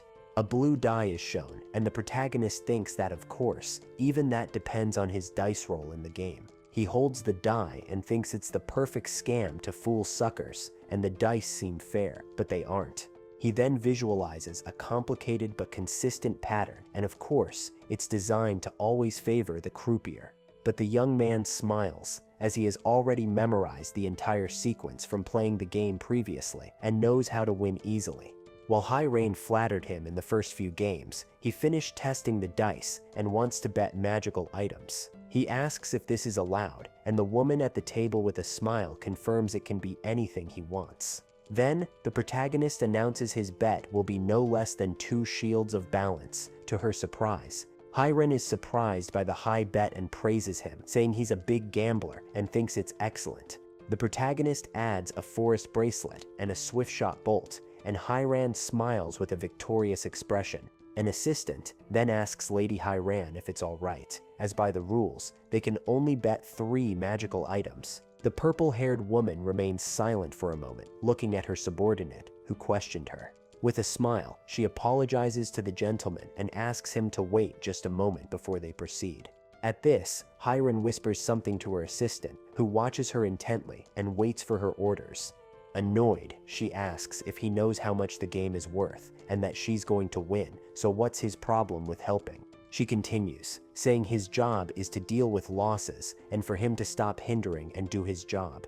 Then, she tells him to stop talking and go down to get the requested items, mark them, and post guards outside. Furthermore, Hirain threatens that, if he messes up, she'll sell him as a slave, and the man agrees, frightened. The lady then says he's polite and that the assistant will fetch the items and return shortly for the game. Before starting, she asks how much gold the young man has available and says sorry for the inconvenience, but it's procedure. The young noble agrees and asks Cal's to show the gold, and the knight responds affirmatively to his lord. Cal's hand glows intensely as he summons or shows a large amount of gold to the table. The protagonist asks if that will be enough, and several bags of gold coins are placed on the table. 2 large bags full of shining gold coins are displayed as proof of the noble gambler's wealth. Hirain calculates about 650 gold and finds it more than expected, thinking tricking him will be easy. With a smile, she says it's more than enough and that they will start the game shortly as soon as everything is ready. An attendant now appears holding an imposing shield and a golden bow, ready for the start of the confrontation. Before starting, she asks how much gold the young man has available and says sorry for the inconvenience, but it's procedure. Hirain asks if everything is ready and if they can begin Lord Shan, and the protagonist confirms he is prepared. With a smile, she says it's more than enough and that they will start the game shortly, as soon as everything is ready. At this, the protagonist places the bright blue die on the board and tells her to proceed with her move now. With a smile, Hirain thanks Lord Shan and picks up the die he left on the table for her to play first. Then, she rolls the red die and says for them to finally start the betting game for the items. The young man observes intently and thinks to himself that her next roll should be a 2. The red die then stops spinning and reveals exactly the number 2, as the protagonist had predicted. He thinks that if Hirain rolls a 5 next turn, she'll win 50 gold, but she won't do that yet. Because, if the target gets scared and retreats too early, it would ruin everything, and she'll let him win about 100 gold. Joy, despair, and the sting of regret. That's how you train an easy target, according to the noble's thoughts. Hirain's die spins rapidly in the center of the board, while everyone watches the play very attentively. But the young man holds his own blue die and thinks Hirain doesn't know what awaits her in that game. He then mentally asserts that the easy target there isn't him, but her, and asks if they should remove the mask. The protagonist's blue die spins swiftly across the ornate board, and everyone awaits the result of the roll. To some surprise, the die stops and reveals the number 6, an unexpected result for that moment. Hirain is completely shocked, and with wide eyes, she stares at the die's result in disbelief. The young noble then, with a confused expression, asks the lady if anything is wrong with her. She quickly denies it, saying it's nothing, and that she just thinks the room is a bit dry.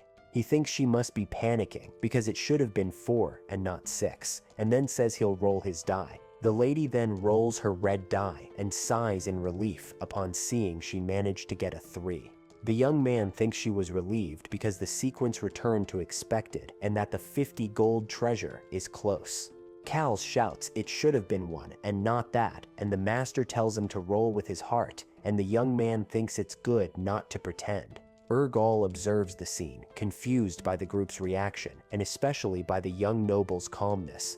Hiran tells him not to worry, as he can retreat and get the treasure on her next turn easily. Her red die then lands, and the red pawn advances to the 50 gold treasure space on the board. The purple-haired woman is shocked, and with wide eyes, she stares at the unexpected result of her roll. The betting table is shown with a surprised Hiran, and the guards and the protagonist's group observing the whole scene. Stammering, she tries to say something, but surprise and confusion prevent her from forming a coherent sentence. The young man smiles and thinks she rolled a 2 when she needed a 5 and gave him the gold that was meant for herself. He reflects that memorizing the die's pattern is one thing, but the real key is knowing how to manipulate it in your favor. The trick is simple, as a gentle tap on the die is all it takes, and he changed the original pattern without anyone seeing.